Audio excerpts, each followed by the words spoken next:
ሓራይ ከመይ ቀኒኹም ክቡራትን ፍትዋትን ተኸታተልቲ ሽደን ሪኣክት ስዋን ድሓና ደቐኒኹም ሎማዓንቲ እውን ሓድሽ ቪድዮ ሒዘልኩም መፅእ ዘለኹ ማለት እዩ ምሳይ ክትፀንሑታ ናብ ናይ ላይቭ ሴሽን ክንረኸብ ማለት እዩ እንድሕር ደኣ ሓደሽቲ ኮይንኩም ነዚ ቻናል እዚ ሳብስክራይብ ክትገብሩ እንድሕር ደኣ ነባራት ኮይንኩም ድማ ኩሉ ግዜ እቲ ዝተለመደ ርእይቶኹም ክትገድፉ እየ ምሕፀነኩም ነቲ ቪድዮታት ከዓ ላይክ በልዎ ምናልባት እውን ምእንታን ነዚ ላይቭ ሴሽን ናብ ካልኦት ክባፅሕን ካልኦት እውን ጆይን ክገብሩ ማለት እዩ ሜሴጅ ክትፅሕፉ ትኽእሉ ኢኹም ኩልኹም ፅቡቕ ነገር እዩ ማለት እዩ ብጣዕሚ ደስ ይብለኒ ዌልካም እየ ዝብለኩም ማለት እዩ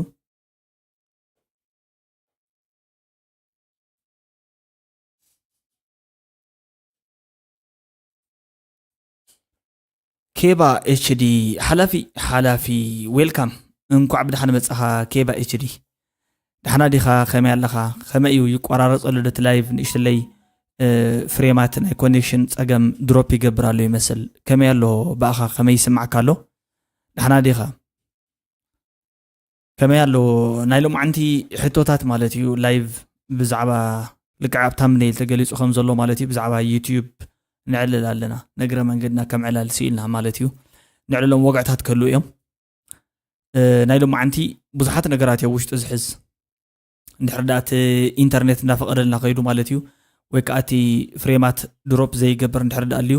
ኮኔክሽን ንእሽተይ ክሪኦ ከለኹ ኣብቲ ናተይ ስታቲስቲክስ ድሮፕ ይገብር ከም ዘሎ እዩ ዝሕብረለይ ዘሎ ማለት እዩ ዝተፈላለዩ ፍሬማት ብዝኾነ ግን እንኳዕ ድሓን መፀኻ ኬባ ሓወይ ማለት እዩ ብዙሕ ግዜ ፅሒፍካለይ ነርካ ኣብ ዝተፈላለዩ ቦታታት እውን ፅሕፈል ኢኻ ኩሉ ግዜ እሞ ሕቶት ኣለካ እውን ማለት እዩ ፅቡቕ ዌልካም እሺ ዌልካም ብጣዕሚ ፅቡቕ ማለት እዩ ሓራይ ናይ ሎማዓንቲ ብዙሓት ወግዕታት ኣለውና እዮም ካብኣቶም ኣብ 2024 ዩቲዩብ ቻናል ከመይ እዩ ዝጅመር ዝብል እዩ ማለት እዩ እቲ ናይ ሕጂ ዘሎ ናይ ዓመተ ምህረት 2025 ከም ዘለዎ ማለት እዩ ዩቲዩብ ቻናል ከመይ ነይሩ እንታይ ዓይነት ኣካይዳታት ነይሩ ሓደ ዩቲዩበር እንታይ ክሰርሕ ይኽእል ነይሩ እንታይ ከ ዕንቅፋታት ይገጥሞ ዕንቅፋታት ተገጢሞሞ ብምንታይ እዩ ክብድሆም ዝኽእል ከመይ ዝበሉ ዕንቅፋታት ካለው ዝብሉ ኣብዚ ናይ ሎማዓንቲ ንሪኦም እዮም ዝኾኑ ማለት እዩ ቅፅል ኣቢልና እንድሕር ደኣ ክንመሃር ደሊና ማለት እዩ ሞር ቪው ማለት እንታይ ማለት እዩ ቪው ሕጂ ኣብ ኩላህና ኣዝዩ ከፀግም ዝኽእል ነገር እዩ ግን ቪው እንታይ ማለት እዩ ብኸመይ ከ እዩ ዝርከብ ንባዕሉ ማለት እዩ ከም ትምህርቲ ንወሃበሉ ወይ ከዓ ንወስደሉ ነገር እዩ ማለት እዩ ቪውን ናይ ዩቲዩብ ትምህርተን ማለት እዩ ቅፅል ኣቢልና ንሪኦ ብዙሓት ሓደ ኣናእሽተይ ቻናል ዝጅምሩ ኣሕዋትና ከምዚ ከማና ኩሎም ኣለው እዮም ግን እንታይ ዓይነት ሓሳባት ኣለው ፍልይ ዝበለ ንእሽተለይ ቤስት ኣይድያ ዝበሃል ኣብ 2025 2024 ኣብ ዘለዎም ዘሎ ትሬንዲንግ ዝበሃሉ ኣይድያታት ንእሽተለይ ከም መዋግዕ ርእስታት ንገልፆም ክህልው እዮም ማለት እዩ ናብኣቶም ክንዘራረብ ኢና ክሊክ ባይት ዝበሃል ማለት እዩ ወይ ከዓ ታምኔል ኮይኑ ዊዝኣውት ቢንግ ስፓም እንተይኮነ ሓደ ጀንዊን ዝኾነ ዩቲዩብ ቻናል ከመይ ጌርና ክንምስረት ንኽእል ዝብል ነገር እዩ ንሱ እውን ኣብ ግምት ውሽጢ ከነእትዎ ኢና ማለት እዩ ስለዚ እዚኣቶም ክንዕድለሎም ኢና ኣብቲ ናይ ሎማዓንቲ ዘሎ ጉዳይ ኬባ ኤችዲ ኣለኻ ዶ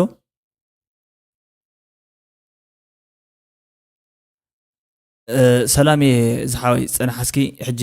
እንታይ እዩ ዝበሃል ከስተኻኽል ከመሓይሽ ማለት እዩ ድምፅኻ ንሰማዕቲ ምእንታን ክስምዖም ንእሽተለይቲ ናይ ላይቭ ዘሎ ነገር እንታይ እዩ ዝበሃል ክገብር ማለት እየ ሓንቲ ግዜ ክትፅበየኒ ላይቭ ገስት እስኪ ቀፅል እስኪ ኣይ ችግር የብሉን በቃ ኣስተኻኽሎሞ እዚ ላይቭ ወላ ፀኒሕና ንኣቱ ኖ ኖርማል እዩ ሕጂ ሰምዓካ ኣለኹ ኖርማል እዩ ፅቡቕ ይስማዕ ኣሎ ፅሩይ እኒአ ብደንቢ ይሰምዐካ ኣለኹ ኣነ ቀፅል ያው ኣነማ ምንም ልብሎ ነገር የብለይን ብቻ እዚ ኣካውንትና እዚ ኣካውንት ይመርኦ ካብኡ ኣስተያየት ምናምን ኦኬ ስለዚ ኣካውንትኻ ኬባ ኤችዲ ድዩ እዎ በዛዕት የላኒ እኹ ላይቭ ሓራይ ስለዚ ናይ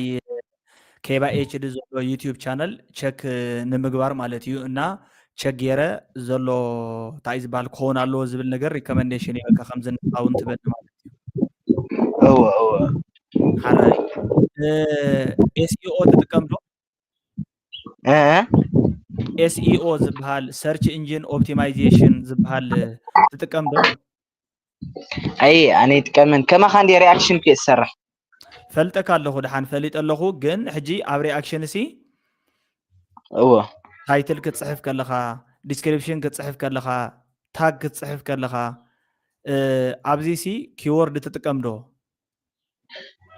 ኪቦርድ እወ ይጥቀም ብኪቦርድ ኣይትርድእን እወ ሓራይ ሕጂ ኤስኢኦ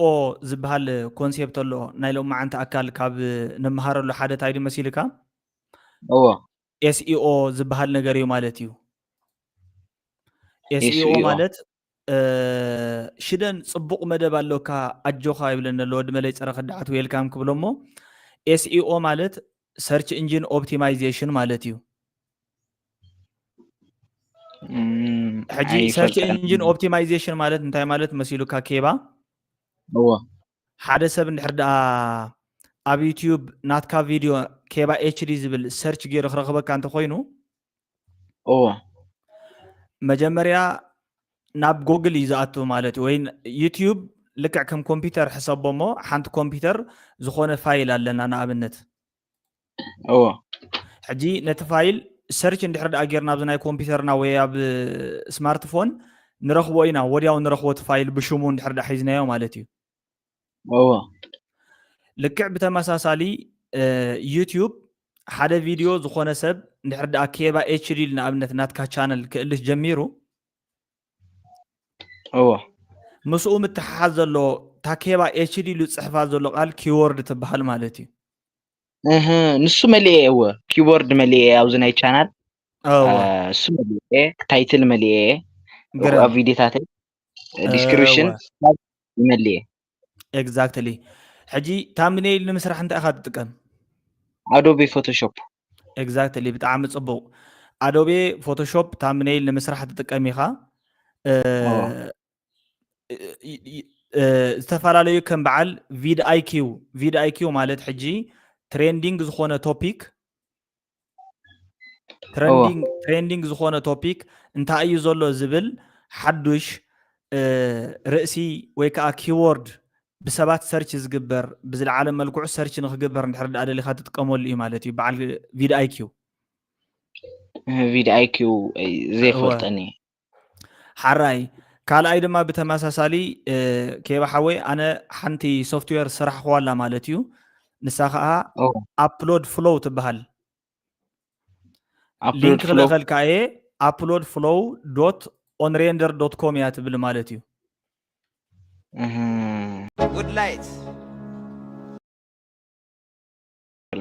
ሓራይ ናብኣ ምስኣተኻ እንታይ ኢኻ ትገብር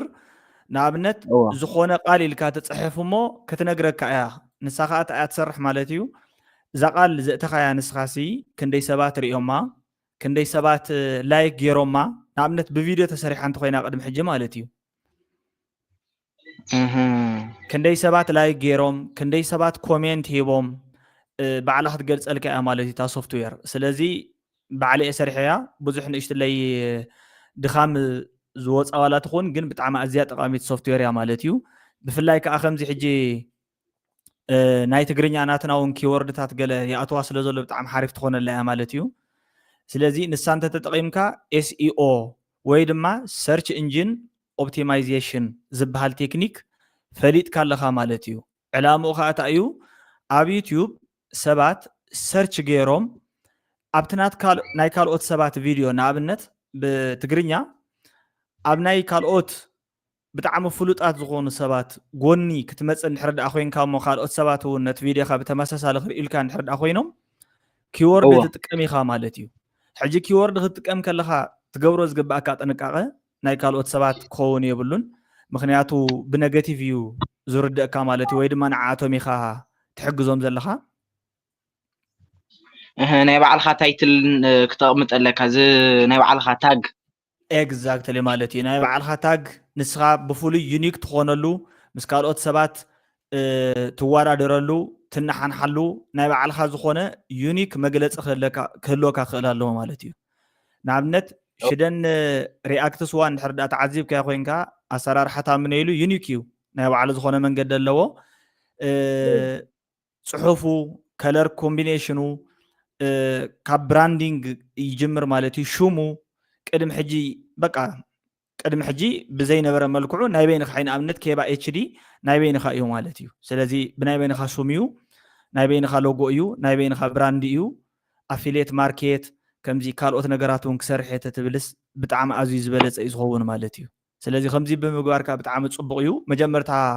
ሹም ኣመራርፃኻ ኬባ ኤችዲ ብዝብል ሹም ግን ክትሰርሕ ይግባእካ እዩ ማለት እዩ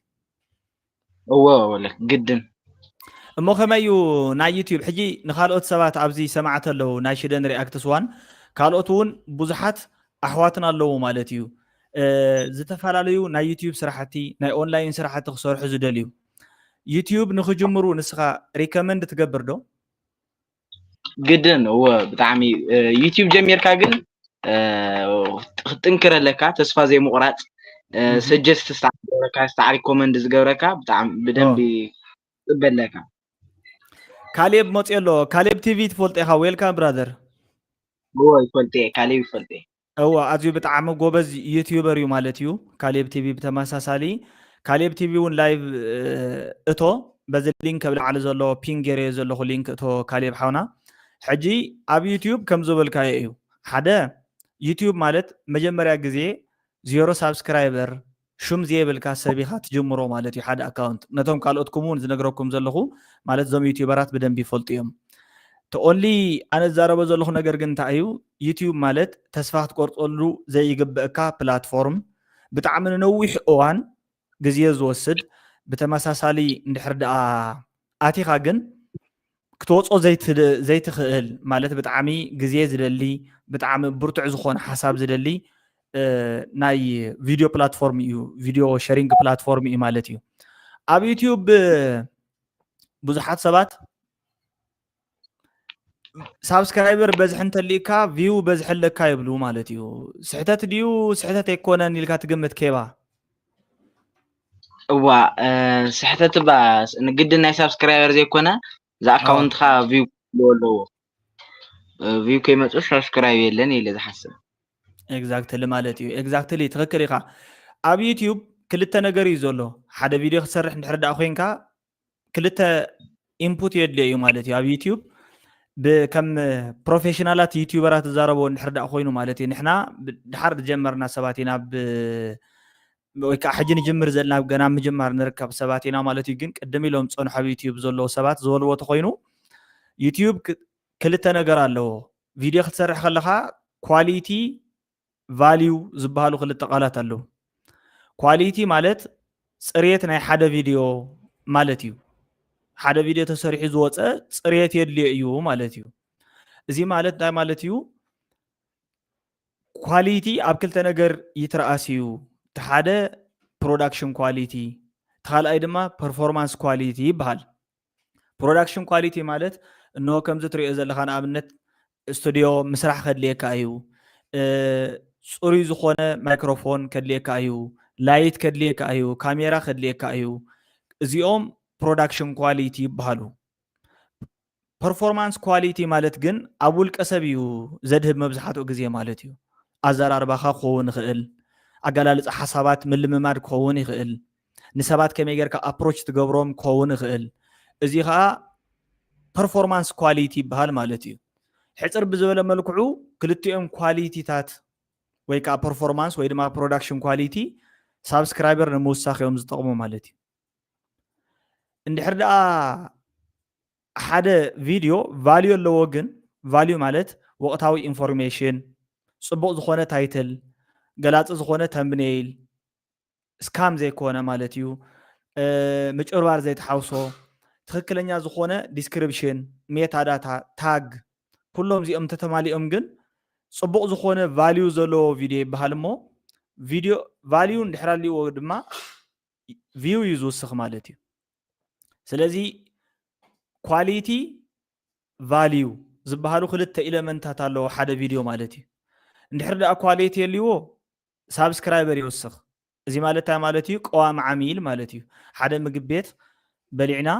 እንድሕር ዳ ፅቡቅ ኮይኑ ደስ ዝብል ምግቢ ኣቀራርባ እንተልይዎ ኮይኑ በቃ ኣቅጣጫ ንሓዛ ድራሻ ንሓዛ እዛ ቦታ ከይጠፋእና ምእንታን ፅባሕ መፂና ክንበልዕ ንብል ቀዋሚ ዓሚል ንኸውን ማለት እዩ ሳብስክራይበር ማለት እውን ተመሳሳሊ እዩ እዚ ቻነል ኤደን ሓጎስ ዌልካም ብጣዕሚ ፅቡቅ ዝኾነ ሓሳብ ዘቕርብ እንድሕር ዳ ኮይኑ ብጣዕሚ መሳጢ ዝኾነ ሓሳብ ሒዙ ዝመፅእ እንድሕር ዳ ኮይኑ ንኣብነት ከም ናይ ንባዓል ማጊ ሾው ከም በዓል ነሽነሽ ቲቪ ከም በዓል ካሌብ ከምዚ ፅቡቃት ሓሳባት ሒዞም ዝመፁ ቻናላት ገለ እንድሕር ዳ ኮይኖም ፍልይ ብዝበለ ድማ መሃሪ ዝኾን ንኣብነት ኣክሊሉ ሃብተ ሚካኤል ማህደር ፕሮዳክሽን ዕሙቕ ዝበለ ትሕዝቶ ሒዞም ዝመፁ ኮይኖም ሰዓብቲ ማለት እዩ ከምዚ ናተይን ናይ ከባ ኤችድን ሪኣክሽን ኩሉ ግዜ ኣለዎ ብዘየገድስ ድማ ሳብስክራይብ ንምግባር ሄዚቴት ኣይገብሩን ፈፂሞም ማለት እዩ ስለዚ ቀዋሚ ዓሚል ማለት እዩ ሳብስክራይበር ማለት ሳብስክራይብ ንክትረክብ እንድሕር ዳ ኮይንካ ኩሉ ግዜ ዘድሊ ኳሊቲ እዩ ኳሊቲ ማለት ክልተ እዩ ኢልና ኢና ገሊፅና ኢና ማለት እዩ እቲ ሓደ ፕሮዳክሽን ኳሊቲ እዩ እቲ ሓደ ድማ ፐርፎርማንስ ኳሊቲ እዩ ኢልና ኢና ፕሮዳክሽን ኳሊቲ ማለት ኣብ ቪድዮ ኣብ ኦዲዮ ኣብ ላይት ማተር ይገብር እዩ ፐርፎርማንስ ኳሊቲ ድማ ኣብ ውልቀ ሰብእናኻ ማተር ይገብር እዩ ንኣብነት ዓበይቲ ሰባት መፂኦም ናብ ቻነልካ ኣንታ ኢልካ ምዝንጣድ ኣድላይ ኣይኮነን እዚ ማለት ፐርፎርማንስ ኳሊቲኻ ይቕንሶ እዩ ማለት እዩ ፕሮዳክሽን ኳሊቲ ማለት ኣውግዒና ኢና ቫልዩ እንድሕር ዳ ኣሊእካ ግን ንኣብነት ወቅታዊ ኢንፎርሜሽን እንድሕር ኮይኑ ዜና ተቕርብ እንድሕር ዳ ኮይንካ ንኣብነት ኬቢ ትግርኛ ዝበሃል ኣሎ ብጣዕሚ ደስ ዝብሉ ከምታት ዝበሉ ከም በዓል ጄ ስቱድዮ ከም በዓል ብራኸ ሾው ወቅታዊ ዝኾነ ሓበሬታ ተቕርብ ተኮይንካ ድማ ኳሊቲ እንተሃልይዎ ብጣዕሚ ፅቡቅ ሳብስክራይበር እውን ይውስኽ ተዘይኮይኑ ግን ቪው ኣይትስእንን ኢኻ ተገደደ ማለት እዩ ምክንያቱ ኢምፖርታንት ዝኾነ ሓበሬታ ኢኻ ተቕርብ ዘለኻ ማለት እዩ ሰባት ብባትራ ኣሊሾም ዋላ ቪድዮኻ ክሪእዎ ይኽእሉ እዮም ማለት እዩ ሶ ፕሮዳክሽን ኳሊቲ ፐርፎርማንስ ኳሊቲ ሳብስክራይበር እዩ ዝውስኽ ቫልዩ ዘለዎ ቪድዮ ተሰሪሕካ ግን ቪው እዩ ዝውስኽ ክልቲኦም ፓራሌል እዮም ሳብስክራይበር ኣለካ ማለት ቪው ኣለካ ማለት ኣይኮነን ቪው ኣለካ ማለት ድማ ነሰሰሪሊ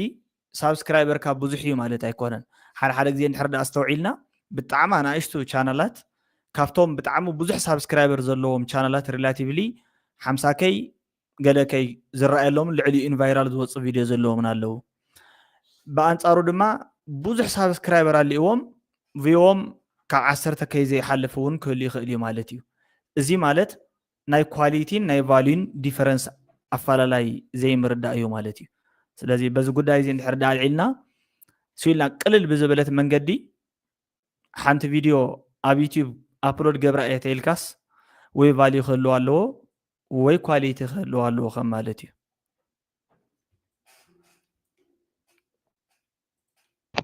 ያው እቲ ዝገለፅካዮ ኩሉ ትክክል እዩ ሓካ ሃሱማ ንእሽተይ ሳብስክራይብ ዘለዎም እኳ ብዙሕ ቪው ዝረኽብሉ ኣድቫንቴጅ ኣሎ ናይ ቻናል ኣክቲቭ ምዃን እዩ ቀዲምካ እውን ተሓድሽ ነገራት ምርካብ እየ ኢለ ዝሓስብ ኣነ ኤግዛክትሊ ቫልዩ ማለት እዩ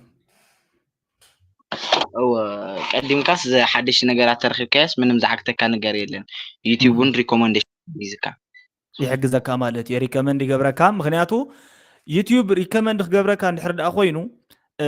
ቢሃይንድ ዘ ሲን ወይ ከዓ ቢሃይንድ ዩቲዩብ ንኣብነት ኣነ ዲቨሎፐር እየ ወይ ከዓ ፕሮግራም ይፅሕፍ እየ ብዝተወሰነ ሰዓት ትርፊ ማለት እዩ ስለዚ ኣልጎሪዝም ዝበሃል ኣሎ ዩቲዩብ ድማ ብድሕሪኡ ኢንሰንቲቫይዝድ ሌርኒንግ ኣልጎሪዝም ብዝበሃል እዩ ራን ዝገብር ማለት እዩ ስለዚ እንታይ ማለት እዩ ካብቲ መጀመርያ ዝተዋህበ ዳታ መሰረት ገይሩ እዩ ዩቲዩብ ቪድዮታትካ ሪከመንድ ዝገብር ማለት እዩ ስለዚ ንካልኦት ሰባት እንድሕር ዳ ከብፅሖም ኮይኑ ፅሩይ ታምብኔይል ክህልወካ እንድሕር ዳ ክኢሉ ካቺ ዝኾነ ታይትል እንድሕር ዳ ኮይኑ ወቅታዊ እንድሕር ኮይኑ እሞ ብፅቡቅ እንተሰሪሕካዮ እቲ ቪድዮ ክልቲኡ ኳሊቲን ቫልዩን መርጅ ጌርካ ኣለካ ማለት እዩ ክልቲኡ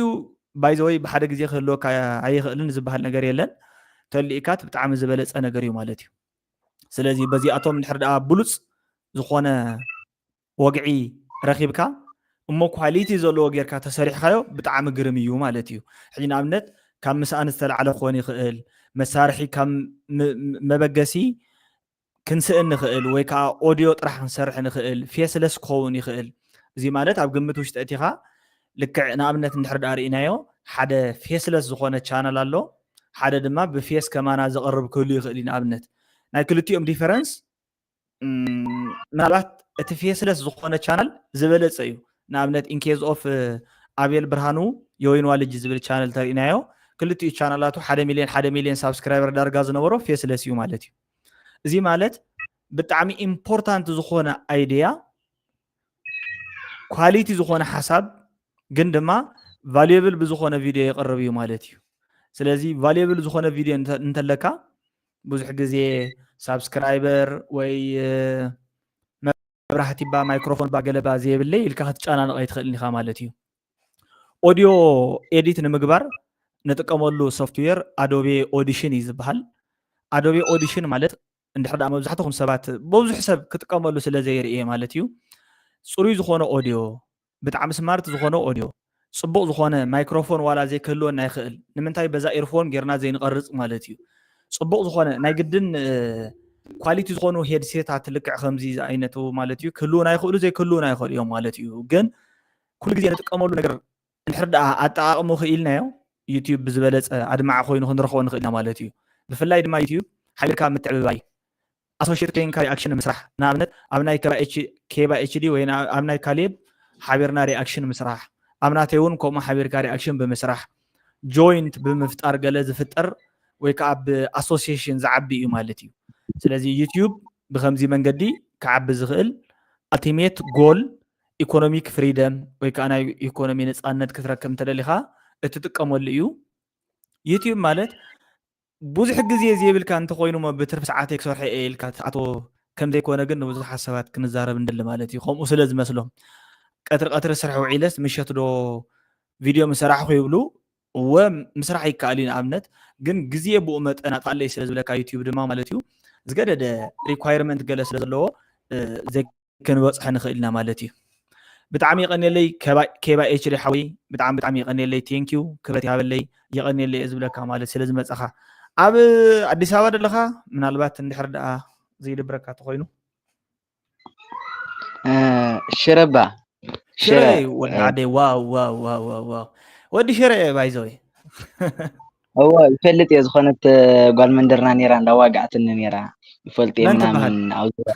حبشة ها عاوز حبشة دا تاي بهدي مثلا يفلت يمنا من تلنيران اكزاكتلي مالتي سلازي من البات اندحر دا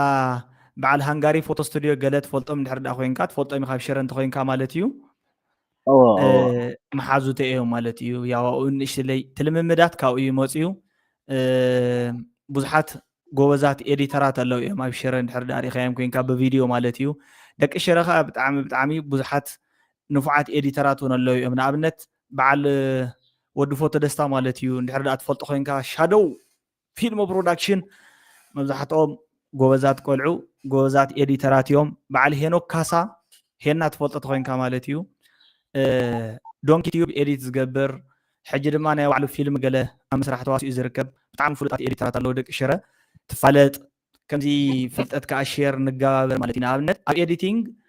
ብዙሕ ከጋጥም ዝኽእል ስሕተታት ኣሎ ናይ ኤዲቲንግ ሶፍትዌራት ናይ ኤዲቲንግ ቱላት ኣለው ሼር ትገባበሮም እንታይ ኢኻ ትጥቀም ገለገለ ዝበሃል ኣሎ ዕድጊት ኣሎ ክፍሊት ኣሎ ናይ ዩቲዩብ ብብዙሕ መልክዑ ምትሕብባር ይከኣል እዩ ማለት እዩ ሽረ ዩቲዩብ ንምስራሕ ኮኔክሽን ኣዝዩ ብጣዕሚ ይከብዶ ወይስ ቀሊል እዩ اي دحنا اي كونيكشن واي فاي تقمي فيديو ابلود ما داتا تጥቀም ማለት እዩ او داتا فطن ኤግዛክትሊ ብጣዕሚ ጎበዝ ኣብ ሽረ ኣውትዶር ንምስራሕ ካሜራ ንምስራሕ ገለ ምናልባት ሓሳባት ስለ ዘለው ክመፅየ ቅድሚ ሓደ ዓመት ኣቢለውን ሰማይ ፊልም ፕሮዳክሽን ኤግዛክትሊ ምፅያት ሌላ ማለት እዩ ሰማይ ፊልም ፕሮዳክሽን ኤደን ጎበዝ ማለት እዩ ሰማይ ፊልም ፕሮዳክሽን ናይ ሲኤም ገብረ ስላሴ ዘለዎ እያ ትብለኒ ዘላ ማለት እዩ ሰማይ ፊልም ፕሮዳክሽን ኤግዛክትሊ ብዙሓት ጎበዛት ኤዲተራት ኣለው እዮም ማለት እዩ ኣብ ሽረ ልክዕ በዓል ዌብ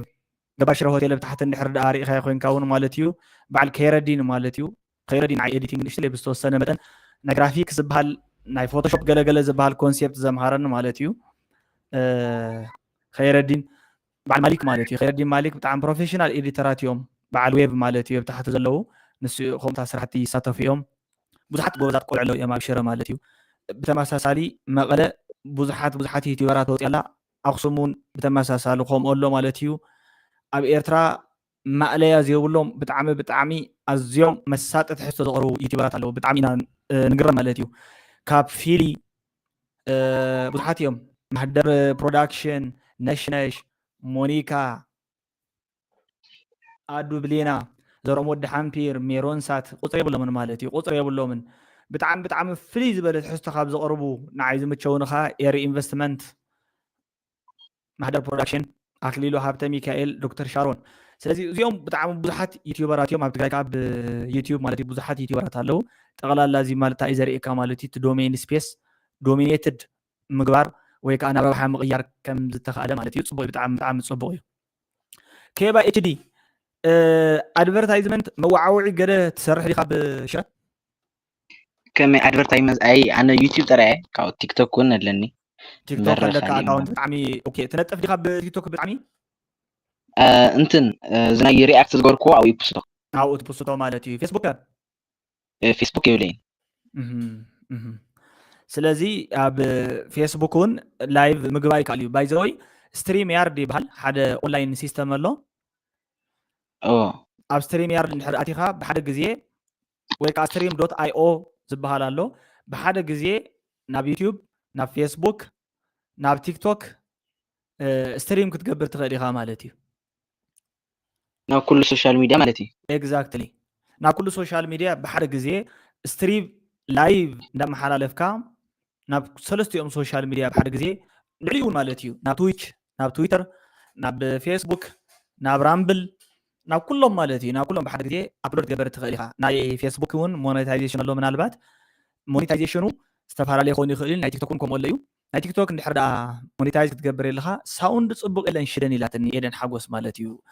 اي دونت نو ذا بروبلم مخنياتو كي فريم يو دروب زغبر زلو ناتي دو على دي يسمع زلس ناي كيبا اتش دي ايدن حقوس صبغ እዩ ኣድቨርታይዝመንት ማለተይ ኣብ ዝተፈላለዩ ናይ ሆቴል ቦታታት ልክዕ ከም ቲክቶከራት ዝገብርዎ ንድሕር ዳኣ ተሳቲፍካ ቲክቶክ ምስራሕ ዘይተርፈካ ንድሕር ኮይኑ ኣብቲ በዓሉ ስለ ዘለኻ ኣብቲ ኤርያ ስለ ዘለኻ ማለት እዩ ብኣካል ከይድካ ንኣብነት መዋዓውዕታት ክትሰርሐሎም ሕቶታት ምቕራብን ኣቕሪብካ ከዓ ምስራሕን ማለት እየ እቲ ናይ ሽረ ዝበልኩኻ ምናልባት ኣፊልየት ማርኬቲንግ ዝበሃል ንዓና ብጣዕሚ ስለ ዝጎድኣና አፊሊየት ማርኬቲንግ ማለት ኣብ ዩቲዩብ ኣቑሑት ምሻጥ ይከኣል እዩ ስቶር ኣለና ዩቲዩብ ማለት እዩ ምስ ካልኦት ሶፍትዌራት ምፍላጥ ይከኣል እዩ ፕሮዳክትታት ምፍላጥ ይከኣል እዩ ንኣብነት ንሕና ሕጂ ናይ ሄድፎን ስራሕቲ ልክዕ ከምዚ ዘፋልጦ ኢኮ ነገር ኣለዎ ኦኬ ኢኮ ነገር ኣሎ ያላትኒ ኦኬ ኖ ኢኮ ነገር ኣለዎ ኢላት ንዘቢዑ ዕቁባይ ዌልካም ሓራይ ኢኮ where does it came from ኢኮ እሺ ካበይ እዩ መፅኡ እዚ ኢኮ ሕጂ ኸ ምናልባት ሕጂ ኢኮ ኣሎ ኢለ ኣይሓስብን እየ ተመሊሱ ይመፅእ ስለ ዘሎ እዩ ኢኮ ዘሎ ይመስለኒ ሕጂ ኸ ካበይ እዩ መፅኡ እዚ ኢኮ ማለት እየ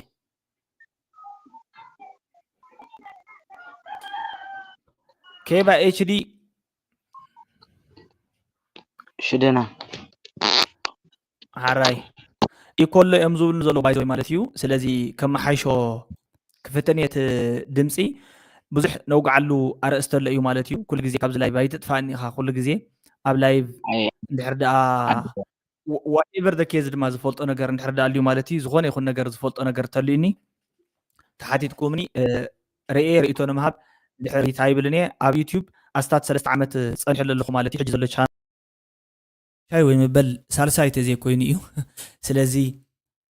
ሰለስተ ቻናል ኦብቪየስሊ ሽደን ሪኣክትስ ዋን ቱን ፍሉጣት እዮም ነይሮም ማለት እዩ ስለዚ እዞም ናይ ዩቲዩብ ዘለዉ ሓደ ሓደ እንታይ ዝበሃላት ዝፈልጦም ናይ ዓቕሚ ዝኾኑ ትሕዝቶታት ማለት እዩ ዳርጋ ብቪዲዮውን ብሙሉእ መንገዲ ሰሪሐ የቕርቦም ኣለኹ እየ ማለት እዩ ኣዝዩ ብፅቡቕ ዝኾነ መንገዲ ኣፕሊኬሽን ሰሪሐ ኣለኹ ኣብቲ ኣፕሊኬሽን ከዓ ኩላኹም ትጥቀሙ ኢኹም ኢለ እየ ዝግምት ንኩሉ ሰብ ብናፃ ማለት እዩ ክለቀሉ እየ መምሃሪ ዝኾኑ ሕቶታት እዮም ናተይ ቁም ነገረይ ረብሓይ ገለ እዚኣ ኢለ እየ ማለት እዩ ኣዝዮም ብሉፃት ነገራት ኢለ እየ ዝሓስብ ኩሉ ግዜ መፂኹም ስለትከታተሉ ከዓ ብጣዕሚ ደስ ዝብለኒ ማለት እዩ ኣብ ናይ ሎማዓንቲ ቤስት ቪድዮ ኣይድያ ሽደን ቪድዮ ኣፕሎድ ክንገብር ከለና ፕራይቬት ኤንድ አንሊስትድ ዝሓሸ ኣየና እዩ ናይ ካሌብ ቲቪ ሕቶ እዩ ማለት እዩ ቪድዮ ኣፕሎድ ክንገብር ከለና ፕራይቬት ኤንድ አንሊስትድ ዝሓሸ ኣየና እዩ ኦብቪየስሊ ዝሓሸ አንሊስትድ እዩ አንሊስትድ ማለት እንታይ ማለት እዩ ትርጉሙ ሊንክ ንኻልኦት ሰባት እንድሕር ዳኣ ናይቲ ቪድዮ ካልኢኽካሎም ናይቲ ቪድዮ ሊንክ ማለት እዩ ዝለኣኽካሎም ሰባት ምናልባት ርኢለ ኢልካ ቸክ ክትገብሮም ትኽእል ኢኻ ማለት እዩ ቸክ ክገብሩ ይኽእሉ እዮም አንሊስትድ ማለት እዚኣ ዓላማ ይፈጥና ኣሎ ድምፅኻ እውን ሓራይ ቀሲለ ክዛረብ ከም ዘለኒ እዩ ድምፂ እውን ኣብ ማእኸል ፍጥን ይብለሎ ማለት ትክክል እዩ ኮኔክሽን ብጣዕሚ ዝገርመኪ ድሮፕድ ፍሬም 59% እዩ ብጣዕሚ ኮኔክሽን ምንታይ ምዃና ይፍለጥን ክፍሊት እንትበፅሕ እንተሎ ብደንቢ እዮም ፈጢኖም ዝቕበሉኒ ድሓር ግን ንምንታይ እዮም ከምዚ ዝገብርዋ ይትፈልጥን ኢኻ ማለት እዩ ዝኮለይ ሜጋባይት ብነፃ እዩ ማለት እዩ ዝኮለይ ቅርሺ ወሲዶም ድሓን ከምኡ ናይ ቴሌኮም ሽግሪ ቪድዮ አንሊስትድ ጌርና ኣፕሎድ ንሕዳ ጌርና እንታይ ማለት እዩ ሊንክ ንሰባት እንድሕር ዳኣ ልኢኽናሎም ቶም ሰባት ቶም ሊንክ ዝለኣኽናሎም ሰባት ክሪእዎ ይኽእሉ እዮም እቲ ቪድዮ ማለት እዩ ክበፅሖምስ ይኽእል እቲ ቪድዮ ማለት እዩ ነቶም ሊንክ ዝለኣኽናሎም ሰባት ጥራሕ ማለት እዩ ፕራይቬት ተጌርናዮ ፕራይቬት እዩ ኣድሚን እንተዘይኮይኑ ማንም ሰብ ኣይርአን እዩ ማለት እዩ ማንም ሰብስ ኣይርአን እዩ ማለት እዩ እዚኣ እታ ዘረባ ፕራይቬት ተዘይኮይኑስ ማንም ሰብ ፕራይቬት ኮይኑስ ማንም ሰብ ኣይርአን እዩ ማለት እዩ ፓብሊክ ማለት ኤቭሪባዲ ኤቭሪ ኣፕሊኬሽን ነቲ ናትና ዩቲዩብ ኣክሰስ ዝገብር ኢንክሉዲንግ ማለት እዩ ንኣብነት ቪድዮ ኣይኪው ንጥቀም እንተኮይና ካልኦት ናይ ኤስኢኦ ቱላት ንጥቀም እንተኮይና ዋላ ንሳቶም እንተይተረፈ ኣክሰስ ይገብርዎ እዮም ማለት እዩ ፓብሊክ ማለት ፓብሊክ እዩ አንሊስትድ እንድሕር ዳኣ ጌርናዮ ግን ንዓና ፅቡቕ እዩ ዝብል ግምት ኣለኒ ማለት እዩ ንምንታይ እዩ እቲ አንሊስትድ ምግባር ፅቡቕ ዝገብሮ ወይ ከዓ ፅቡቕ ዝኾነሉ ምክንያት አንሊስትድ ቪድዮ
ካልኦት ሰባት ናይ ሲስተም ፀገም ይመስል ናይ ሳውንድ ካርድኻ ከይከውን ናይ ሳውንድ ካርዲ ኣይኮነን ትፀገም ንዓይ ሕጂ ብሄድፎን ሞኒተር ይገብሮ ኣለኹ ማነ ብኢርፎን ሞኒተር ይገብሮ ኣለኹ ብጣዕሚ ፅሩይ ኮይኑ ይስማዓኒ ኣሎ ናይ ኮኔክሽን ግን ብጣዕሚ ዓብዪ ፕሮብሌም ኣሎ ማለት እዩ ጀስት ካብኣቶ ኺኢለ እየ እምበር ብጣዕሚ ፀገም ኣሎ ዘቢብ ሓፍተይ እንታይ እዩ ዘሎ ፀገም ብዙሓት ፍሬማት ድሮፕ ይገብሩ ኣለዉ እዚ ማለት ኮኔክሽን ሪላያብሊ ናባኻትኩም ኣየብፅሓለይን ዘሎ ማለት እዩ እቲ ኩሉ እቲ ድምፂ እቲ ሲስተም እቲ ኦዲዮ ኤቭሪቲንግ ሒዙ ናባኻትኩም ኣየብፅሕለይን ዘሎ እዚ ማለት ድሮፕ ዝገብሩ ፍሬማት 60% እዮም ማለት እዩ 40% ናባኻትኩም ዝበፅሕ ዘሎ ኦ ማይ ጋድ ሓራይ ብዝኾነ ከምዚ እዩ ትነውግዖ ዘለና ወግዕ ማለት እዩ አንሊስትድ ይሓይሽ ማለት እዩ ንምንታይ ንብዙሕ ነገር ናብ ፌስቡክ ፖስት ክንገብሮ ተይልና ሞ ማኔጅ ክንገብሮ ተይልና እቲ ሊንክስ ካብ ዝሃለወና ግዜ ክንገብሮ ንኽእልና ገና እቲ ቪድዮ ፐብሊክ ከይኮነ እንተሎ ማለት እዩ ገለገለ ዝብሉ ወግዕታት እዚኦም ብምልኦም ኣፕሊኬሽን ክንሰርሕ ተለና እውን ከምኡ ንጥቀም ኢና ንኣብነት ካልኦት ሰባት ኣክሰስ ገብሮ ዘይንደልዮም ግን ከዓ ኦንሊ ንኣብነት ናትና ሜምበርስ ገለገለ ኣክሰስ ገብርዎም ንደልዮም ቪድዮታት እንድሕር ዳኣ ኣልዮም አንሊስትድ ጌርካ ሊንክ መልኣኺ ይከኣል እዩ ማለት እዩ ንብዙሕ ጥቕምታት አንሊስትድ እዚ ዕላምኡ እዚ ይጠቕሙ ማለት እዩ ስለዚ ምናልባት ኣይ ሆፕ ኣብ ኣልጎሪዝም ግን ፕራይቬት ጌርካዮ ማንም ሰባ ይርኤኒዮ አንሊስትድ ጌርካዮን ሊንክ ተሃብካዮን ማንም ሰባ ይርኤዎኒዮም ኣብ አልጎሪዝም ዘምጾ ለውጥ ወላ ሓንቲ ነገር የብሉም ፕራይቬት ንገብረሉ ንሓደ ቪድዮ ዕላማ እንታይ እዩ በቃ ካልኦት ሰባት ክሪእዋ ይንደልየና ታይኮውን ንኣብነት ሆም ፊቸርድ ቪዲዮ ዝበሃል ኣሎ ንኣብነት አንሊስትድ ቪዲዮ ንገብሮ ሆም ፊቸርድ ቪዲዮ ማለት ሳብስክራይብ ዝገብሩ ሰባት ናብ ቻነልና ከኣቱ ከለዉ ሆም ፔጅ ከኣቱ ከለዉ ዝርእይዎ ቪድዮ ካልእ እዩ ወይ ከዓ ሳብስክራይብ ዘይገበሩ ሰባት ቅድም ሕጂ ወይ ድማ አንሳብስክራይብ ገይሮም ትወፁ እንተለዉ ዝርእይዎ ናብ ሆም ተመሊሶም ከዓ ካልእ ቪድዮ እዩ ሽዑ ግዜ አንሊስትድ ንጥቀም ኢና ማለት እዩ እቲ ቪድዮ ናብ ዩቲዩብ ሓደ ሓደ ጥራዓናት እንተልዮምና ጥራዓን ኣለና ማለት ንዩቲዩብ ዝኾነ ወይ ከዓ ስሕተት እንተፈፂሞም ዩቲዩብ ኣብ ልዕሊና እሞ ናብ ዩቲዩብ ጥራዓና ክንቐርብ እንተለና ንገብሮ ከዓ እንታይ ማለት እዩ አንሊስትድ ዝኾነ ቪድዮ ንሰርሕ እሞ ናብ ዩቲዩብና ኣፕሎድ ንገብሮ ዘንቲ ሊንክ ንልእ ከሎም ማለት እዩ ሊንክ ንልእ ከሎም እዚ ማለት አንሊስትድ ስለ ዝኾነ ንሳቶም ይርእይዎ እዮም ሊንክ ዘለዎ ማንም ሰብ ይርእዩ ማለት እዩ ስለዚ ከምዚ ንገብር ኢና አንሊስትድ እዚ ዕላማ ኦፍቲ አልጎሪዝም ግን ዋላ ሓንቲ ለውጥ የብሉን ብጣዕሚ አፕሎድ ታይም አፌክት ዝገብር ካልእ ነገር ንዩቲዩብ አፕሎድ አፌክት ዝገብሮ የለን አፕሎድ ታይም ግን ብጣዕሚ አፌክት ዝገብር እዚ ማለት ዩቲዩብ ዝተወሰኑ ሰዓታት ነቲ ቪድዮ ዘለዎ ሰማዕቲ ዘለዎ ኢንጌጅመንት ዘለዎ ግብረ መልሲ የርኢ እሞ እንድሕር ደኣ ሰብ ኣብቲ ቪድዮ ኢንተረስት ዘይብሉ እንተኮይኑ ሪከመንድ ምግባር እውን ጠጠው ስለ ዘብል ማለት እዩ ስለዚ አፕሎድ ታይም እዚ ዝኣክል ናይ ፍሪኩዌንሲ ናይ ቪውን ለውጥ ኣለዎ እኳ ተዘይተባሃለ ብዩቲዩብ ዝወፀ ኣነ ብዝተዓዘብኮ ግን ብዙሕ ግዜ ማለት እዩ አፕሎድ ታይም ማተር ይገብር እዩ ቶታሊ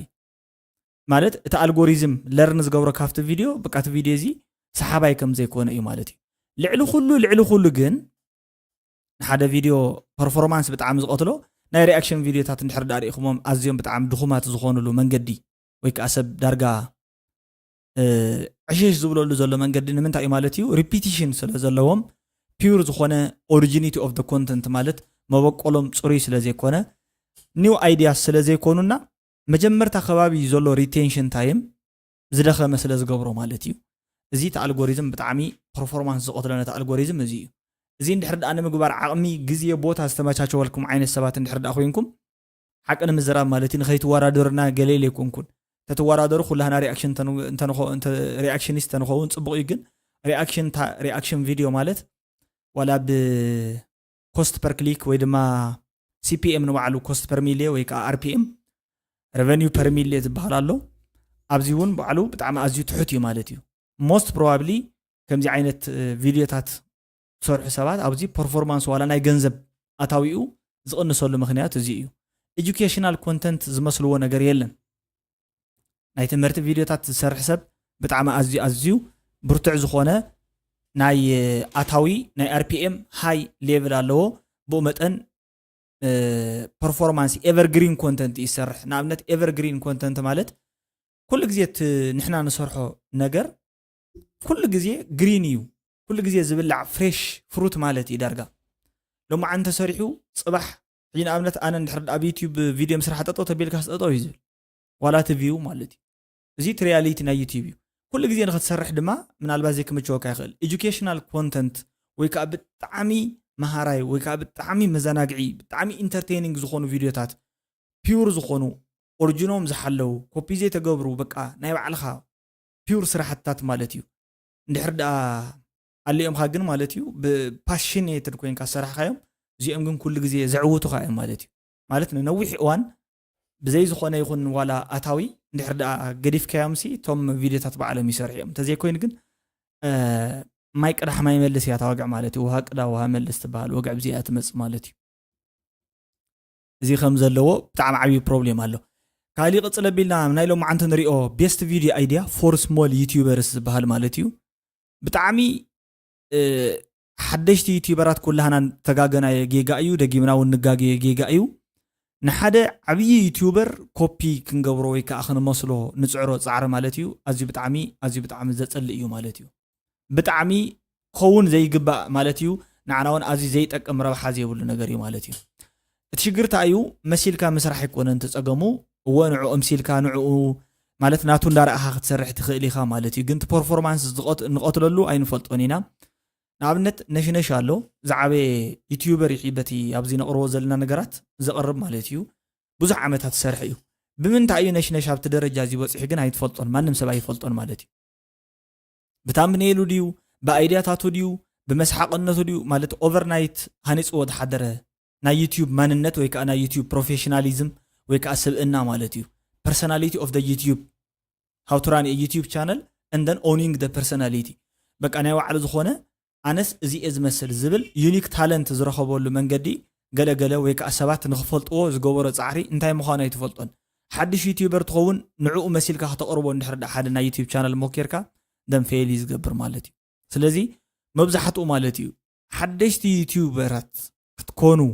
ድሌት እንድሕር ደኣ እንተልኢኩም ኒች ዳውን ዝበሃል ኮንሴፕት ኣሎ ኒሽ ዳውን እዮም ዝብሎ ማለት እዩ ኒሽ ይበሃል ወይ ከዓ ኒች ይበሃል ማለት እዩ ኒች ማለት ማሕበረ ሄት ማለት እዩ ማሕበረ ሄት ማለት ምድብ ካቴጎሪ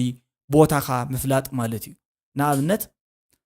ሽደን ሪኣክትስ 1 ባይ ኤኒ ሚንስ ናይ ዝኾነ ሰብ ዩቲዩብ ቻናል ንኽመስል ኣነ ድሌት የብለይን ሓቂ ንምዝራብ ማለት እዩ ኣጋጣሚ ኮይንቲ ቪድዮታት ከመሳሰሎ ይኽእል ንምንታይ እዩ ዩኒክ ክኸውን ዘለዎ ማለት እዩ ሓደ ኤግዛምፕል ዝረኣኽዎ ወይ ከዓ ብዛዕባ ዩቲዩብ ከነብብ ተለኹ ዝረኸብክዎ ኤግዛምፕል እንታይ እዩ ዝብል ዝኾነ ዩቲዩበር ነይሩ መጀመርያ ቴክ ሪቪው የቕርብ ነይሩ ማለት እዩ እንታይ ማለት እዩ ናይ ቴክኖሎጂ ውፅኢታት ብምልኦም ይህይስ ብዛዕባ ቴክ ሪቪው ዘለዎ መላኻኽታ ሓደሽቲ ናይ ቴክኖሎጂ ማለት ፕሮግረሳት እንድሕር ደኣ ኣልዮም ወይ ከዓ ኒው ኢመርጂንግ ቴክኖሎጂስ እንድሕር ደኣ ኣልዮም ንዓቶም የቕርብ ይህይሶም ገለ ነይሩ ሕጂ ብሮደር ኒች እዚ በቃ ብጣዕሚ ሰፊሕ እዩ መሪፁ ማለት እዩ ተሳሓቶ ነገር እንታይ እዩ ነይሩ ብጣዕሚ ሰፊሕ እዩ ኣብ ምንታይ ዓይነት ቴክኖሎጂ ኦግመንትድ ሪያሊቲ artificial intelligence ስማርትፎን ካሜራ ኦዲዮ ቴክኖሎጂ ኣበየናይ ቦታ ኢኻ ዘለኻ ቴክኖሎጂ ማለት ብዙሕ እዩ በቃ ሰፊሕ እዩ ማለት እዩ ሰፊሕ እዩ ሶ እንታይ ይገብር ነይሩ ንሱ ማለት እዩ እንታይ እዩ ትጌጉኡ ነይሩ እዚ ትጌጋ ሰፊሕ ገይርዎ ዳሕራይ እንታይ ገይሩ ኦዲዮ ቴክኖሎጂ ጥራሕ ሪቪው ገብር ጀሚሩ ማለት እዩ ዳውን ወሪዱ ማለት እዩ ኒች ዳውን ዝበሃል ማለት እዩ ካብኡ ኦዲዮ ቴክኖሎጂ ሪቪው ገብር ምስ ጀመረ ጽቡቕ ኮይኑ ማለት እዩ ዝሓሸ ኮይኑ ካብ መን ካብ ቴክ ሪቪው ሕጂ እውን ግን ወሪዱ ኣመናን ታሕቲ ኣትዩ ማለት እዩ እንታይ ሪቪው ገብር ጀሚሩ ዋየርለስ ኢርባድስ በቃ ዋየርለስ ጥራሕ ዝሰርሑ ቴክኖሎጂታት ናይ ኦዲዮ ሪቪው ገብር ጀሚሩ ሽዑ እቲ ዩቲዩብ ቻነል መሰሲሉ ማለት እዩ ንሕና እንታይ እዩ ዝርዳእና ግልባጥ እዩ ዝርዳእና ማለት እዩ ፓብሊክ ክገብር ከለኹ ሴት ኣዝ ኢንስታንት ፕሪሚየር ምግባር ንቪው ለውጢ ኣለዎ ዶ ሴት ኣዝ ኢንስታንት ፕሪሚየር እንድሕር ደኣ ጌርካዮ እዚ ማለት እንታይ ማለት እዩ መሲልካ ጀስት ከም ላይቭ እንድዩ ዝሕሰብ ማለት እዩ ከም ላይቭ ቪድዮ ሲ ወዲያው ፕሪሚየርድ ብዝኾነ መልክዑ ንሰባት ክበፅሖም ኢኻ ትገብር ዘለኻ ማለት እዩ ካሌብ ሓወይ ሕጂ እዚ ፓብሊክ ምግባርካ ምናልባት እንድሕር ደኣ ተዓዚብናዮም ኮይና ናይ ላይቭ ቪድዮታት ብዙሕ ኣህስ እህምስ ኣለዎም ኣብቲ ኤዲቲንግ ማለት ሕጂ ኣነ ከውግዕ ከለኹ ትሰምዑን ከለኹ ምሲ ኣመና ብዙሓት ስሕተታት ክፍፅም ይኽእል ይኸውን እንዴ ናይ ዩቲዩብ ላይቭ ፐርፎርማንስ ዋይዝ እንድሕር ደኣ ሪኢኹም ሓደ ቪድዮ ብዙሕ ዋላ አርፒኤሙ ብጣዕሚ ኣዝዩ ውሕድ እዩ እቲ ንምንታይ ተባሂሉ ከም ምዃኑ ኣይፈልጥን እየ ናይ ላይቭ አርፒኤምና እንድሕር ደኣ ሪኢኹሞ ብጣዕሚ ኣዝዩ ትሑት እዩ ስለዚ ኣብ ገንዘብ ንእሽተለይ ለውጢ ወይ ከዓ ፀቕጢ ድፊት ክገብር ይኽእል እዩ ማለት እዩ ፕሪሚየር ንሰማዕትኻ ብሰዓት እዚ ክርከብ የልካዮም እንተ ነርካ ዓርበ ረቡዕ ወይ ከዓ ከምዚ ዝኾነ ፊክስድ ታይም ሂብካዮም እንተ ነርካ ግን ኣብታ ዝበልካዮም ሰዓት ክትርከብ እንተልኢካ ማለት እዩ እሞ ንስኻ ብዝኾነ ካሊእ ጉዳይ ወይ ከዓ ኢቨንት እንተለካ ኮይኑ እቲ ቪድዮ ኣፕሎድ ጌርካያ ትኸይድ እሞ ኢንስታንት ፕሪሚየር ወይ ከዓ ብፕሪሚየር መልክዑ ኣዝየ ላይቭ ማለት እዩ ክሓልፍ ይኽእል እዩ ግን እንተኾነ ላይቭ ኩሉ ግዜ ፐርሰናሊ ኮንታክት እንዳገበርካ ወይ ከዓ ኮኔክት እንዳገበርካ ተዝኾን ፅቡቕ ስለ ዝኾነ ወይ እንተ ትከታተሎ ሽዑ ላይቭ እንዳገበርካ ተለኻ ምናልባት ነቲ ታይም ተዘይክኢልካ ድማ ዝመፁ ኖቲፊኬሽናት ወይ ከዓ ላይቭ ሜሴጃት ተዘይመልስካሎም ደቂ ሰባት ብተፈጥሮና እንታይ ድና መልሲ እንደሊ ኢና ማለት እዩ መልሲ እንደሊ ኢና ስለዚ ናፍቲ ዝነበርኮ ጉዳይ ክምለስ ኢንስታንት ፕሪሚየር ምግባር ብፓብሊክ ኣፕሎድ ብምግባርካ ዘይኮነ ለውጢ ዘለዎ ላይቭ ፐርፎርማንስን ላይቭ ዘለዎ ኢንተራክቲቪቲ ናይ ሰባትን ብምውሓዱ ግን ምናልባት ክቕንሶ ይኽእል እዩ ማለት እዩ ስለዚ ብፍላይ ከዓ ናይ ኮኔክሽን ገለገለ ድኽመታት ኣብ ዘለዎ ገለገለ እቲ ቪድዮታትና ከዓ ማለት ላይቭ ኢንስታንት ፕሪሚየር ክንገብሮ ከለና ባይ ዘ ወይ አፕሎድ ገይር ወዲኡ ዘን ስኬጁልድ ብዝኾነ ይመልክዑ ፕሪሚየር ዝገብሮ ስለዚ ናይ ኮኔክሽን ፀገም ከም ትሕጂ ዘጋጥመኒ ዘሎ ይኮነን ዘጋጥሞ ግን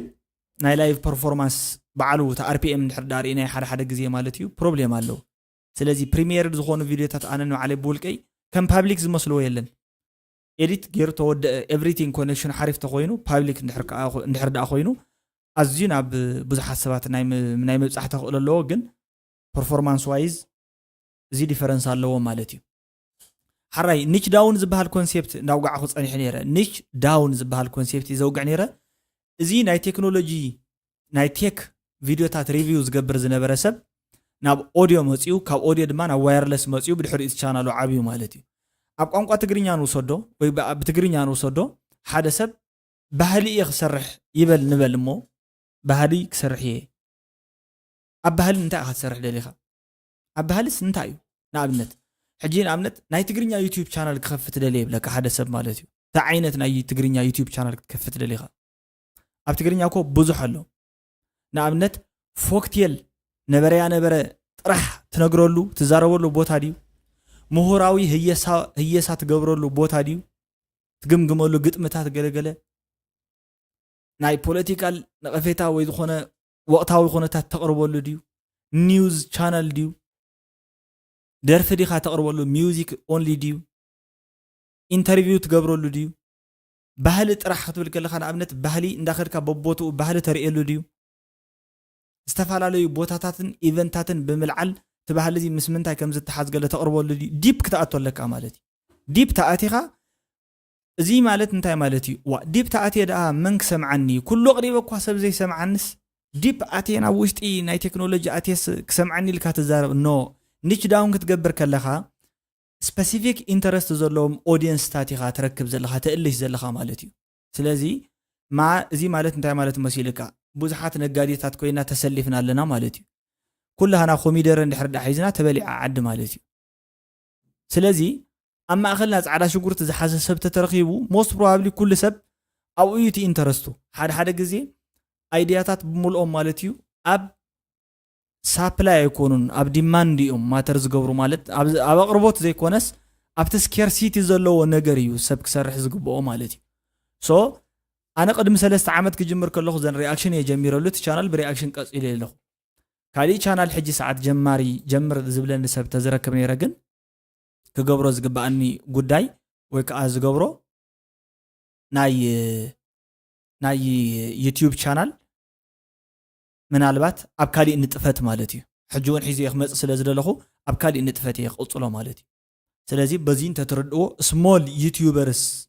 ኢልና ኢንክሉዲንግ ሚ ሓዊሱ እዚ ተረዲእና እንተንኸይድ ብጣዕሚ ፅቡቅ እዩ ቤስት ኣይዲያስ ዝበሃሉ ንኣብነት ነጊረኩም ኣለኹ ብቋንቋ ትግርኛ መዓት እዮም ማለት እዩ ሪኣክሽን ቤስት ኣይዲያ እዩ ኢንተርቪው ካልእ ቤስት ኣይዲያ እዩ ናይ ጎደና ሕቶታት ካልእ ቤስት ኣይዲያ እዩ እዚኦም ግን ብጣዕሚ ዘለዎ ስለ ዝኾኑ ካልቸር ኤንድ ፎክሎር ማለት እዩ ፎክሎር ማለት ባህላዊ ያታታትን ዛንታታትን መቕራብ ቤስት ኣይዲያ እዩ መፅሓፍቲ ናይ ትግርኛ ኣንቢብካ ሃይስካ ብሕፂር ቋንቋ መቕራብ ቤስት ኣይዲያ እዩ ፊልምታት ናይ ትግርኛን ደርፍታትን ምግምጋም ቤስት ኣይዲያ እዩ መዓት ቤስት ኣይዲያታት ኣለዎ ማለት እዩ ፕሮግራሚንግ መምሃር ዝተፈላለዩ ኤጁኬሽናል ዝኾኑ ትሕዝቶታት ምቕራብ ቤስት ኣይዲያ እዩ ሚውዚክ ቻናል ባዕሉ ከፊትካ ናይ ሙዚቃ ስራሕትታት ምቕራብ ቤስት ኣይዲያ እዩ ስነ ጥበባዊ ውፅኢታት ወይ ከዓ ናይ ኣርት ነገር ዝኾኑ ስራሕትታት ሰሪሕኻ ነቶም ናይ ኣርት ዝኾኑ ነገራት ምግላፅ ቤስት ኣይዲያ እዩ ኩኪንግ ፉድ ምቕራብ ናይ ሓበሻ ምግብታት ሕጂ ክሳብ ሕጂ በዚ መልክዑ ሰርሕ የለን ኦፍ ኮርስ ንሕና ሓቂ ንዛረብ ተተባሂልና በቲ ሕጂ ዘለናያ ኩነታት ማለት እዩ ኣብቲ ሞያ ንሱ ዝተሳተፉ ሼፍ ትምህርቲ ዝመሃሩ ሰባት ቤስት ኣይዲያ እዩ ኣክቲንግ ትወና ወይ ከዓ ልምምድ ክትገብር ከለኻ ዘጋጠሙኻ ነገራት ብምልኦም ወይ ከዓ ንእግረ መንገድኻ ምቕራብ ቤስት ኣይዲያ እዩ አንሊሚትድ ዝኾነ ኣይዲያ ክፅውዕ ይኽእል እየ ማለት እዩ አንሊሚትድ ስለዚ ኣይሓስኮም እንኳዳስ ብቓሊእ እዛረብ ዘለዎ ሓቂ ንምዝራብ ማለት እዩ ሒዘዮም እንተመፅእ እሞ ብጣዕሚ ብዙሓት ኣይዲያታት ኣለዉ ኩሉና ሕጂ ኣብዚ ዘለና በብዓይነቱ እንተኮይና ንኣብነት ጀስ ክእለትካ ኣይሓተት እዩ ማለት እዩ መሰረታዊ ክእለታት ዘለዎ ይሓተት እዩ ሶ ንሓዋሮ ኣነ በቲ ዘቕርቦ ነበርኩ ናይ ሚኒ ሚድያ ስራሕቲ ኣብቲ ዝሳተፎ ዝነበርኩ ናይ ሚኒ ሚድያ ኣባልነትን ከም ኣብ ስነ ጥበብ ምስታፍን ዝተፈላለዩ ናይ ስነ ጥበብ ውፅኢታት እንተዘቕርበሉ ካልኦት እውን በቲ ሕጂ ዘለዎ ፕሮፌሽን ማለት እዩ ካልኦት ትምህርትታት ተዘንብረሉ ኣዝዩ ዝፀበቕ ክኸውን ከም ዝኽእል ኣብ ግምት ውሽጢ እንዳእተኸዎ ይኸደ ኣለኹ ማለት እዩ ሰው ክረኽቦ እየ ማለት እዩ እዚ ስሞል ዩቲዩበራት ሚስቴክ ክትገብርዎ ዘየብልኩም ክትሰሓተዎ ዘየብልኩም ነገር እዩ ማለት እዩ ናይ ስሞል ዩቲዩበርስ ቀፂልና ንሪኦ ታምኔይል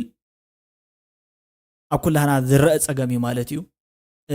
ብዙሓት ሶፍትዌራት ቱላት ኣለው እዮም ሶ ከም ሶፍትዌር ኬባ ኤችዲ ቅድም ኢሉ ፎቶሾፕ ከም ዝጥቀም ነጊርና ነይሩ ማለት እዩ ብዙሓት ሶፍትዌራት ኣለው ፒክስኣርት ኣሎ ፎቶሾፕ ኣሎ ፎቶፒያ ኣሎ ፎቶሾፕ ንዘይበልኩም ሶፍትዌር ንዘይረኸብኩም ማለት እዩ ካልኦት ታምኔል ሜከር ካንቫ ኣሎ ስለዚ ብዙሓት ኣለው እዮም እዚኦም ተጠቐሙ ኢኹም ማለት እዩ ዩቲዩብ ሾርት ስትራቴጂ ዝበሃል ጌት ቫይራል ፋስት ዝበሃል ኣሎ ሾርት ስትራቴጂ ድግግም የድልየ እዩ ካልኣይ ከዓ ዩኒክ ኮንተንት ወይ ከዓ ዩኒክ ዝኾነ ትሕዝቶታት ዘቕርብ ሰብ ኣብ ቲክቶክ ብፍላይ ትነጥፎ ማለት እዩ ብዩቲዩብ ሾርትስ ተመፂኹም እውን ብተመሳሳሊ ክትሰርሑ ትኽእሉ ኢኹም ማለት እዩ እዚ ፍሉጥ እዩ 1000 ሳብስክራይበርን 4000 ዎች ሃወርን ከመይ ገይረ እየ ዝረክብ ንመጀመርታ ግዜ ብስሩ ኣብ ዩቲዩብ እሲ ከመይ ጌርካ እዮም እዚኦም 1000 ሳብስክራይበራት ዝርከቡ 1000 ሳብስክራይበር ክትረክብ እንድሕር ዳኣ ደሊኻ ኳሊቲ ዘለዎ ነገር ሒዝካ ቅረብ ኳሊቲ ግደፎም 20,000 ክብፃሕ ይከኣል እዩ 7,000 ኣለኹ 20,000 100,000 ክበፅሕ ከም ዝኽእል ምንም ዓይነት መረጋገፂ ካባይ ትደልዩን ኢኹም ንምንታይ እቲ መረጋገፂ ቅድሚ ሕጂ ዝነበረ ቻናል ላይ ከምኡ እዩ ሕጂ እውን ዘሎ ቻናል ላይ ከምኡ እዩ ማለት እዩ ስለዚ ኣብዚ ሓፀረ ግዜ ቶም ሳብስክራይበራት ንምውሳኽ ኳሊቲ ማተር ይገብር እዩ ዎች ሃወር ንምውሳኽ እንድሕር ዳኣ ደሊኹም ድማ ኢምፖርታንት ዝኾኑ ቫልዩ ዘለዎም ቪድዮታት ምስራሕ ንሕና ኩላህና ኣብ ቲክቶክ ዘሎ ቪድዮታት እንድሕር ዳኣ ኣኪብካ ሪኣክት ትገብሮ ተኮይንካ ዘን ቫልዩ ኣለዎ ዶ የብሉን ንባዕልኻ ትግምግም ተደሊኻ ማለት እዩ ቫልዩ የብሉን ስለዚ ኣብዚ ፕሮብሌም የጋጥም እዩ ማለት እዩ ቫልዩ ዘየብሉ ቪድዮ ምስራሕና እዩ እቲ ፕሮብሌም ገይርዎ ዘሎ ማለት እዩ ዩቲዩብ ሞኔታይዜሽን ማኒ ከመይ ጌርካ እዩ ዝርከብ ኣብ ዩቲዩብ እዚኣ ታዋና ቀንዲ ማለት እዩ ገንዘብ ከመይ ትርከባ ዩቲዩብ ብዙሓት ሰባት ተሓትዎ ሓቶ ነይራ ማለት እዩ ኩሉ ግዜ ዝሓትዎ ሓቶ እያ ኣብ ዩቲዩብ ገንዘብ ትረኽበሉ ምክንያት ብኣድቨርታይዝመንት ኣቢሉ እዩ ግን ድማ ብኣድቨርታይዝመንት ኣይኮነ ኣፍሌት ማርኬቲንግ ዝበሃል ሓደ መርከቢ ገንዘብ መካኒዝም እዩ ስቶር ብምግባር ማለት እዩ ካልኦት ሊንክታት ብምቕማጥ ኣብ ዩቲዩብ ገንዘብ ምስራሕ ይከኣል እዩ መዋዓውዕ ምስራሕ ማለት እዩ ብራንድ ኣሶሽየት ብምግባር ማለት እዩ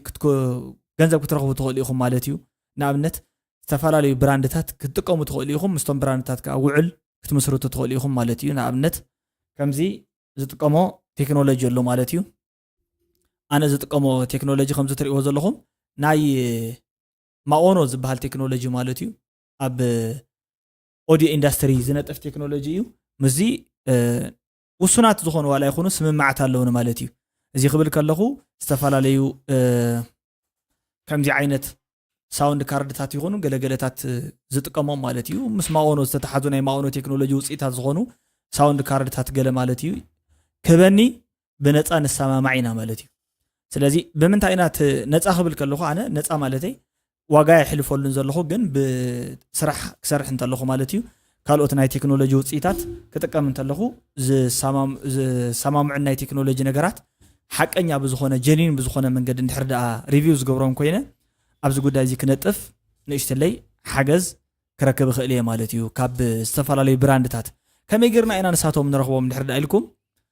መጀመርያ ኣድራሽኦም ኢኹም ትረኽቡ ወይ ከዓ ኢሜይሎም ኢኹም ትረኽቡ ናይቲ ማናጀር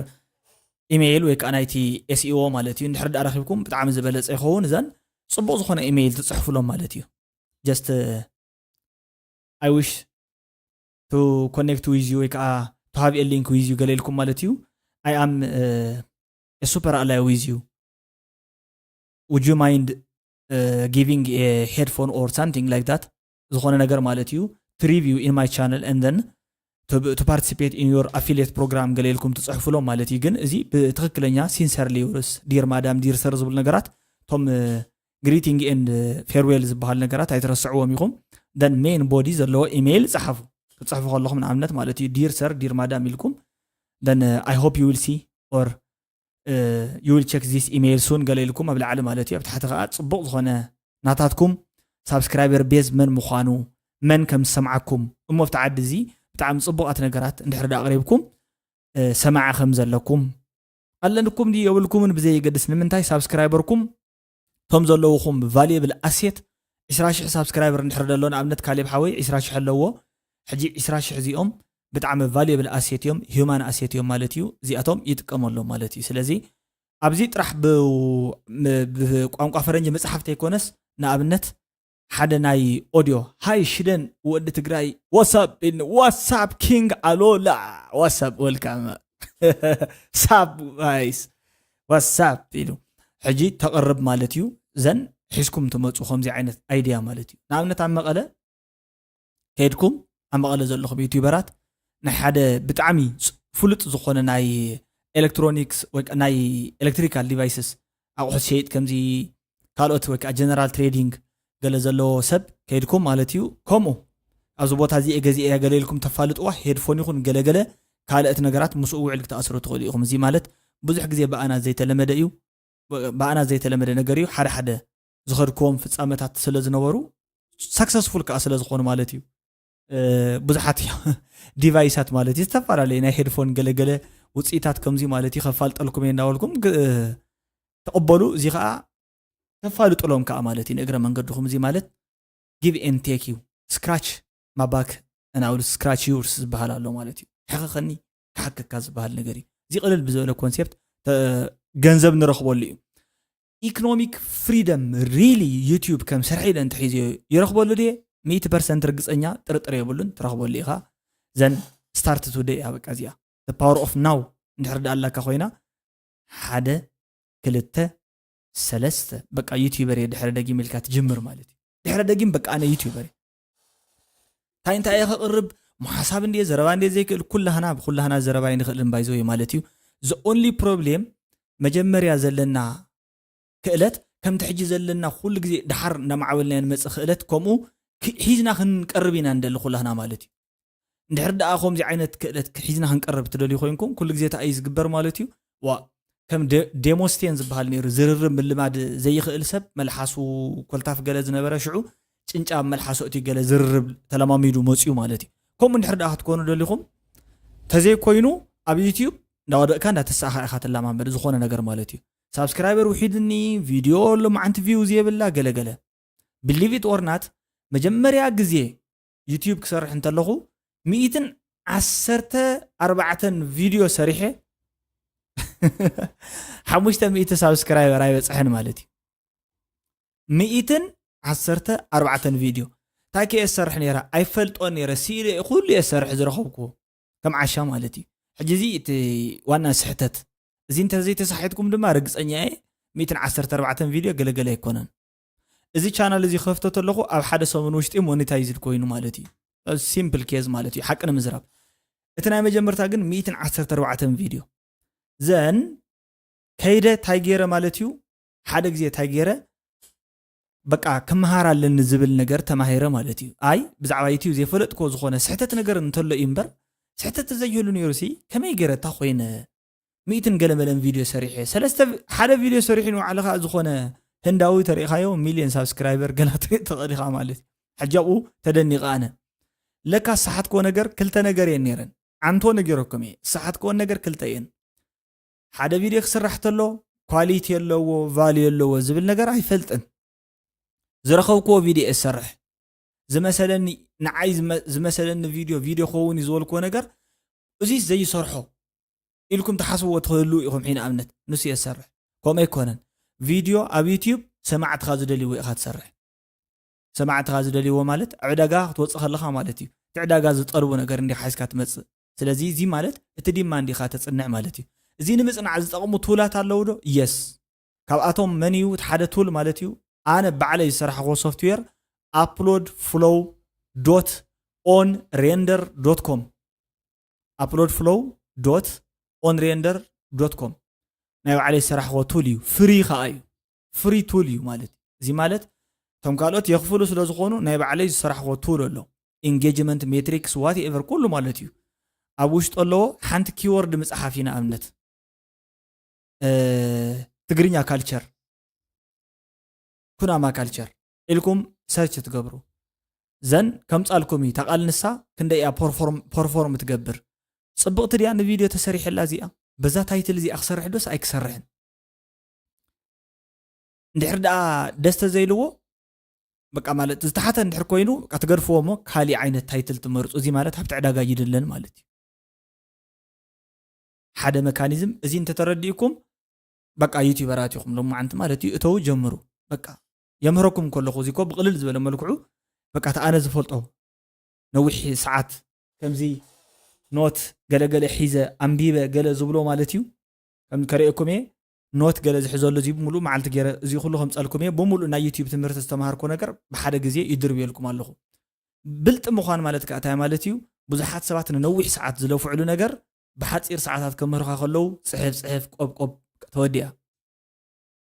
يوتيوبر نمخان زدلي كلتا ነገር مفلات ازيو بطعم ጠቃሚ እዩ فيديو خسرح خلخو كواليتي تبحال ነገር አላ ካልአይቲ ቫልዩ ትበሃል ነገር አላ ቫልዩ ማለት ወቅታዊ ኢንፎርሜሽን ሜታ ዳታ ዝበሃል አሎ ሜታ ዳታ ማለት ሜታ ዴታ ንብሎ ማለት ሁሉ ግዜ ብሉ ሙደ ጻዓ ሜታ ዴታ ንብሎ ማለት ሜታ ዳታ ታይ ማለት እዩ ዳታ ወይ ካ ዴታ አባውት ዴታ ማለት ብዛዕባ ዴታስ ዴታ የድልካ ንኣብነት ብዛዕባ ባዕለይስ ዝኾነ ሓበሬታ እንተድልይኩም ማለት ሕጂ እዚ ታይ ማለት እዩ ቲ ቪድዮ ክትሰርሖ ከለኻ ዩቲዩብ ታይትል ዝደሊ ዘሎ ንምንታይ እዩ ታግ ዝደሊ ዘሎ ንምንታይ እዩ ዲስክሪፕሽን ዝደሊ ዘሎ ንምንታይ እዩ ታምብኔል ዝደሊ ዘሎ ንምንታይ እዩ ንምንታይ እዚኦም ደልይዎም ሜታ ዳታ እዮም ሜታ ዴታ ይባሃሉ ዳታ አባውት ዴታ ወይ ካ ዴታ አባውት ዴታ ማለት ብዛዕባ ዳታስ ብዛዕባ ዩቲዩብ ቪድዮ ዴታ እዩ ብዛዕባ ንዑስ ካልእ ሓበሬታ የድልየካ ንምንታይ ዩቲዩብ ነቲ ቪድዮ እዚ ንመን የኸብፅሖ ኢሉ ይሓስበሎ ማለት እዩ እዚ ማለት ቫልዩ ይባሃል ሕፅር በቃ ብትኽ ቫልዩ ማለት ቁም ነገር ማለት እዩ ቁም ነገር ዘለዎ ቪድዮ ስራሕ ክበሃል ተሎ አንታሞ ቁም ነገር ዘለዎ ቪድዮ ካበይ እንደዝመጽእ አይዲያ አታ ካበይ እንደዝመጽእ ሓሳባት ካበይ ዝመጽሎም ቶም ሰባቶም ዛረቡ ሰባት ንባዕላቶም ካበይ ምጽኻ ይሕጅን አምነት ተዛረቡ ዘለኻ ለማዓንቲ ዝተወሰነ ምንባብ ከድልየካ እዩ ዝተወሰነ ፌስቡክ ዳምዳም ምባል ከድልየካ እዩ ዝተወሰነ ዩቲዩብ ዳምዳም ምባል ከድልየካ እዩ ዝተወሰነ ቲክቶክ ስለዚ ንባዕልኻ ካብ ኩሎም ሓበሬታታት እሪ ክትብል ከለኻስ ኢንፎርምድ ዝኾነ ሰብ ትኾን ኣለኻ ሓቀይ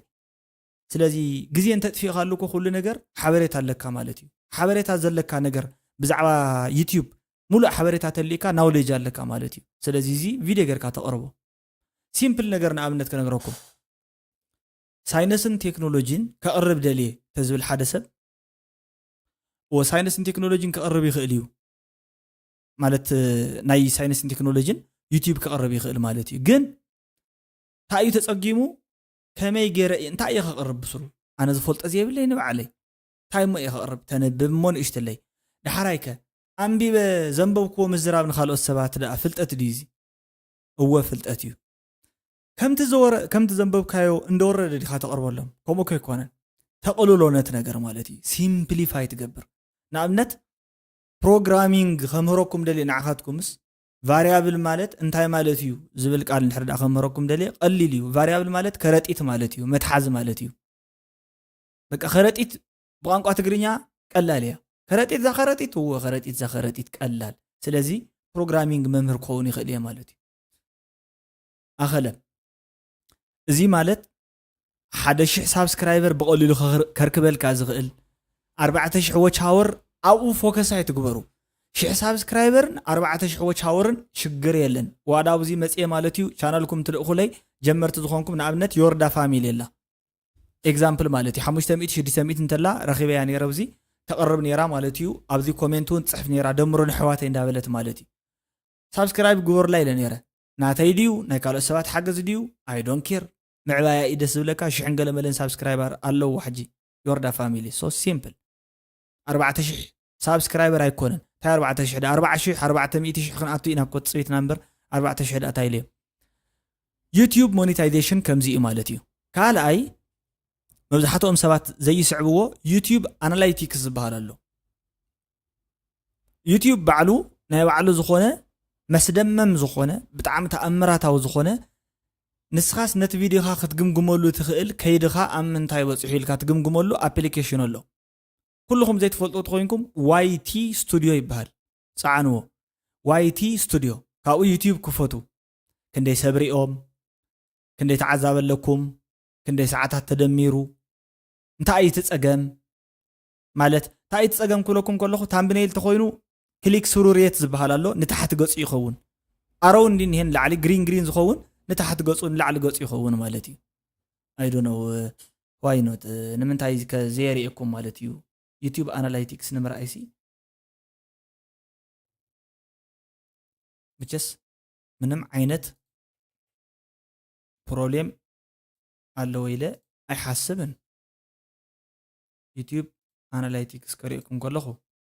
ብጣዕሚ እውን ክንመሃረሉ ስለ እንደልዮ እትወግዕ ማለት እዩ ነጊሻ ተስፋይ ኣኺ ላይክ ገይርልየ ኣሎ ብዚ ቪድዮ ነጊሻ ተስፋይ ነጊሻ ሓወይ ነጊሻ ሓፍተይ ደኣ ሓፍተይ ማለት እዩ ሓራይ ዩቲዩብ አናላይቲክስ ማለት እንታይ ማለት ምዃኑ ክንርኢ ንደሊ ኢና ንዝብሉ where are you URL media URL yo exactly ሲያሬታ እዚ የለካ ማለት እዩ ዘንድ ሪፍሬሽ ገይረ ከምፅየ ማለት እዩ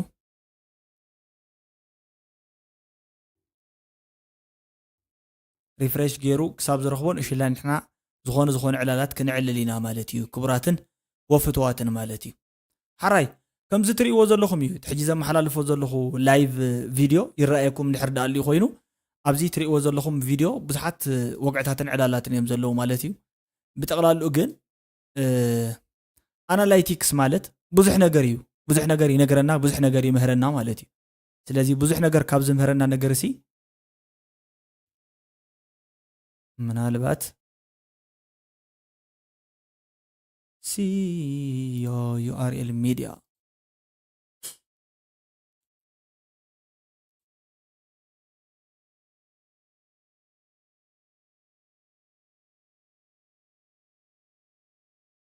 ንኣብነት ካብዚ ጉዳይ እዚ ኮንተንት ዝብለና ኣሎ ማለት እዩ ኮንተንት ዝብል ኣሎ ንኣብነት ሲምፕሊ ከሪአኩም እንተለኹ ማለት እዩ ኣብዚ ላዕሊ ትሪእዎ ዘለኹም ኮንተንት ከምዚ ግራፍ ብግራፍ ብደንብ ገይሩ የርእየና ኣሎ እዩ እንታይ እዩ ዘርእየኒ ዘሎ ማለት እዩ ፐርፎርም ዝተገብረ ነገር የርእየኒ ኣሎ ማለት እዩ ጠቕላላ 147.3k ቪው ከም ዘሎ ኣብዚ ቻነል እዚ የርእየኒ ኣሎ ማለት እዩ 1.5 ሚሊዮን ኢምፕሬሽን ከም ዘሎ የርእየኒ ኣሎ 7.4% ኢምፕሬሽን ክሊክ ስሩ ሬት ከም ዘሎ ይሕብረለይ ኣሎ ብላዕሊ average view duration 7.34 ከም ዘለኒ ይሕብረለይ ኣሎ ማለት እዩ እንታይ ማለት እዩ እዚ ትርጉሙ ሕጂ እንታይ ማለት እዩ ትርጉሙ ይወቃት ወግዕ እዚ እንታይ ማለት እዩ ኣብዚ ላይ በቅሪብ ከያ ዘለኻ ኢምፕሬሽን ክሊክ ስሩ ሬት ገለገለ ወዘተ ዝበሃል ነገራት እሲ እንታይ ኢኻ ኣቅሪብካ ዘለኻ ንዝብል ሰብ ማለት እዩ ኣቅልል ኣቢለ ክነግሮ ተለኹ ኢምፕረስ ምግባር ማለት ታምብኔለይ ንመዓት ሚሊዮን ሰብ ተራእየሎ ዝወርሕ እዚ መዓት ሚሊዮን ሰብ ርእይዎ ኣሎ ማለት እዩ 1.5 ሚሊዮን 2 ሚሊዮን ገለገለ ሰብ ርእዮም ኣለዉ ማለት እዩ 3 ሚሊዮን ክኸውን ይኽእል መዓት ሚሊዮናት እዩ ባይዘወይ ዝረአ ሓቂ ንምዝራብ እንድሕር ዳ ኮይኑ እቲ ፕሮብሌሙ እንታይ እዩ እቲ ኮንተንት ወይ ዝተደጋገመ ኮይኑ ክኸውን ይኽእል ወይ ኣነ ዘቕርቦ ዘለኹ መደብ ምናልባት ንሰባት ገለ ኣይማእምኦምን ወይ ድማ ሪፒቲቲቭ ኮንተንት ኮይኑዎም ክኸውን ይኽእል ብዝኾነ ፕሮብሌም እቲ ቪድዮ ኣይርእዎን ዘለዎ እምበር ናተይ ናይ ታምብኔል ኣሰራርሓይ ትክክል እዩ ዘሎ ማለት እዩ ኢምፕረስ ገይርዎም ኣሎ ማለት ታምብኔል ፅቡቕ ኣሎ ይኸድ ኣሎ ማለት ፅቡቕ ይኸድ ኣሎ ልዕሊ 5% ክሊክ ስሩ ሬት ኣለዎ ማለት ሓደ ታምብኔል ብጣዕሚ ኣዝዩ ፅቡቕ እዩ ማለት እዩ ሕድሕድ ኣነ ዘቕርቦ ቪድዮ 7.37 ደቂቕ ይረአ እዩ ኣቨሬጅ ቪው ዱሬሽን ማለት እዩ ኣሜዚንግ ማለት እዩ እዚ ማለት 8 ደቂቕ ኣትየሎ ማለትስ 3 ኣድቨርታይዝመንት ወይ ከዓ ሚድሮል ኣድቨርታይዝመንት ዝግበረሉ ቪድዮ ሰሪሕ ኣለኹ ማለት እዩ ሶ አናላይቲክስ ናይ ዩቲዩብ ምርዳእ ቀሊል ነገር እዩ ብጣዕሚ ቀሊል ነገር እዩ ባዕሉ ሓባር እዩ ስለዚ ንስኻትኩም ንምንታይ ትፅገሙ ዩቲዩብ ክጅምር እየ ዩቲዩብ ክጅምር ደልየ ነይረ ፈሪሕያታ ጉዳይ እዚኣ ብፍላይ ኣብ ወፃእ ተቐመጡ ዘለኹም ሰባት ሓቂ ንምዝራብ ማለት እዩ ዩቲዩብ ቅርሺ ትሰርሕሉ መንገዲ እዩ ብፍላይ ከዓ እተውፃእ ዝብለኩም የለ ገለ ዝብለኩም የለ ኣቕርቦቱ እውን ድማ ብቐሊሉ ትረኽብሉ ቴክኖሎጂ ዘለኹም ሰባት ኣለኹም ምክንያቱ ኣሕዋተይ ኣለውኒ ኣሕዋተይ ቢለ ዝረኽቦ ሓበሬታ ስለ ዘለኒ እየ ዘውግዕ ዘለኹ ዝተፈላለዩ ቦታታት ዘለኹም ሰባት እሲ ንምንታይ ኢኹም ዩቲዩብ ንምጅማር ወይ ማሕበራዊ ሚድያ ንምጅማር ትሽገሩ ኣብ ዩቲዩብ ኮ ክትከውን ዘይብልካ ሓማቕ ሰብ ነውራም ሰብ ሽግር ፈጣሪ ሰብ ኢኻ ክትከውን ዘይብልካ እምበር يوتيوب نمجمر بتعم زقلل من قد كوي تاشقر له يوتيوب تجميركم بتعم قليل نجري زي نمجبر بتعمي مدلواتكم كتودوا علىكم مالتي أما وداتا يوتيوب ستاتستيكس مرداء مالت زي مالتي تترجموا خم تزرعهم سيمبل مالتي قصيله وردي لخريئه لخو بزحات علالاتي زنغرن زلو مالتي كم زتريو زلخم نعملت از فيديو زي انتاي بلن له كساب 17 دقيق كساب 17 دقيق از فيديو زي ويل بيرفورمد زي غورلو مخنيات كساب 17 دقيق 31% سباتيوم تختيلهم ما يبلن لحدا فيديو ني مالتي قدم حجي خاب صراحه خوي ريسنت ابلودات አለው بتعمي ጽቡቃት ዝኾኑ ሂት ዝገበሩ ፐርፎርማንስ ዋይዝ بتعم حريفات ዝኾኑ ቪዲዮታት ሰሪሕ ያለኹ ማለት እዩ ግን ድማ ማለት በትቻናል እዚ ኮይኑስ بتعم ንስኻትኩም ዘይትግምትዎም ንኣብነት ቻናል 5 ከይ ወይ ገለ ከይ ሳብስክራይብ ተሎ ዝለዓለ ዝሰርሑ ኣለው ዝተሓተ ከዓ ዝሰርሑ ኣለው ክሰርሑ እንዳተገበኦም እቲ ፕሮብሌም እንታይ እዩ ዝብለኒ ዘሎ ሪቴንሽን ታይም ካ 17 دقيقة مالت برقص بوزحيو فيديو نوح سلا زخوني ግን እንታይ ይብለኒ ኣሎ 30% እዮም ክሳብ ዚ ሲዕቦም ኻዘሎ ሽደን ንምንታይ ትለፍዕ ኣለኻ ስለዚ ኣምሓይሾ እቲ ቪድዮ ብዝኾነ ነገር ኣምሓይሽ ኢልና ኣሎ ማለት እዩ ሶ ካብዚ ክምሃር ብጣዕሚ ይኽእል ነይሩኒ ዶ ወይ ይኽእል ሕጂ እውን ትምሃር ኣለኻ ዶ ወይ መሃር ኣለኹ ንስኻትኩም ከተማሂርኩም ከምዚ ዓይነት ነገር እንተረኢኹም ኣብቲ ዩቲዩብ ቻናልኩም ገለ ኣናላይቲክስ ምርዳእ ይኸብደኩም ዝኸብድ ነገር የብሉን قليل ነገር እዩ ዩቲዩብ ንኽትጀምሩ ዕንቅፋት ዝኾነኩም ምኽንያት ፍርሒ እዩ ኢንተርናል ፊር ዝበሃል እዩ ኢንተርናል ፊር ዋ እዚኦም ቀደሞም ጀሚሮም ተዛረብት እንዳሎም ነይሮም ዘም ቆልዕ እዚኦም ትሪኦም ኣለኻ ኸም ኣይነበረን ርግፀኛ እየ ነሽነሽ ከም ኣይነበረ ሽደን ከም ኣይነበረ ማጊ ከም ኣይነበረ ካሌብ ከም ኣይነበረ ኬባ ኤችዲ ከም ኣይነበረ ሶሎ ሚድያ ከም ኣይነበረ ኣለና ዋልታ ሃገር ከም ኣይኮነ ኩሎም ከቕርቡ እንተለዉ ኣብቲ ሚድያ ክመፁ እንተለዉ ዳሕራይ እንዳተሰሓልከ ኢኻ ትኸይድ ማለት እዩ እንዳኸኣልከ ኢኻ ትኸይድ እንዳፈለጥከ ኢኻ ትኸይድ እንዳተማሃርከ ኢኻ ትኸይድ ንካሜራ ይትፈርሐኒ ኢኻ ማለት እዩ ረአን ንካሜራ ይፈርሐኒ ማለት እዩ ማለት መሳኻትኩም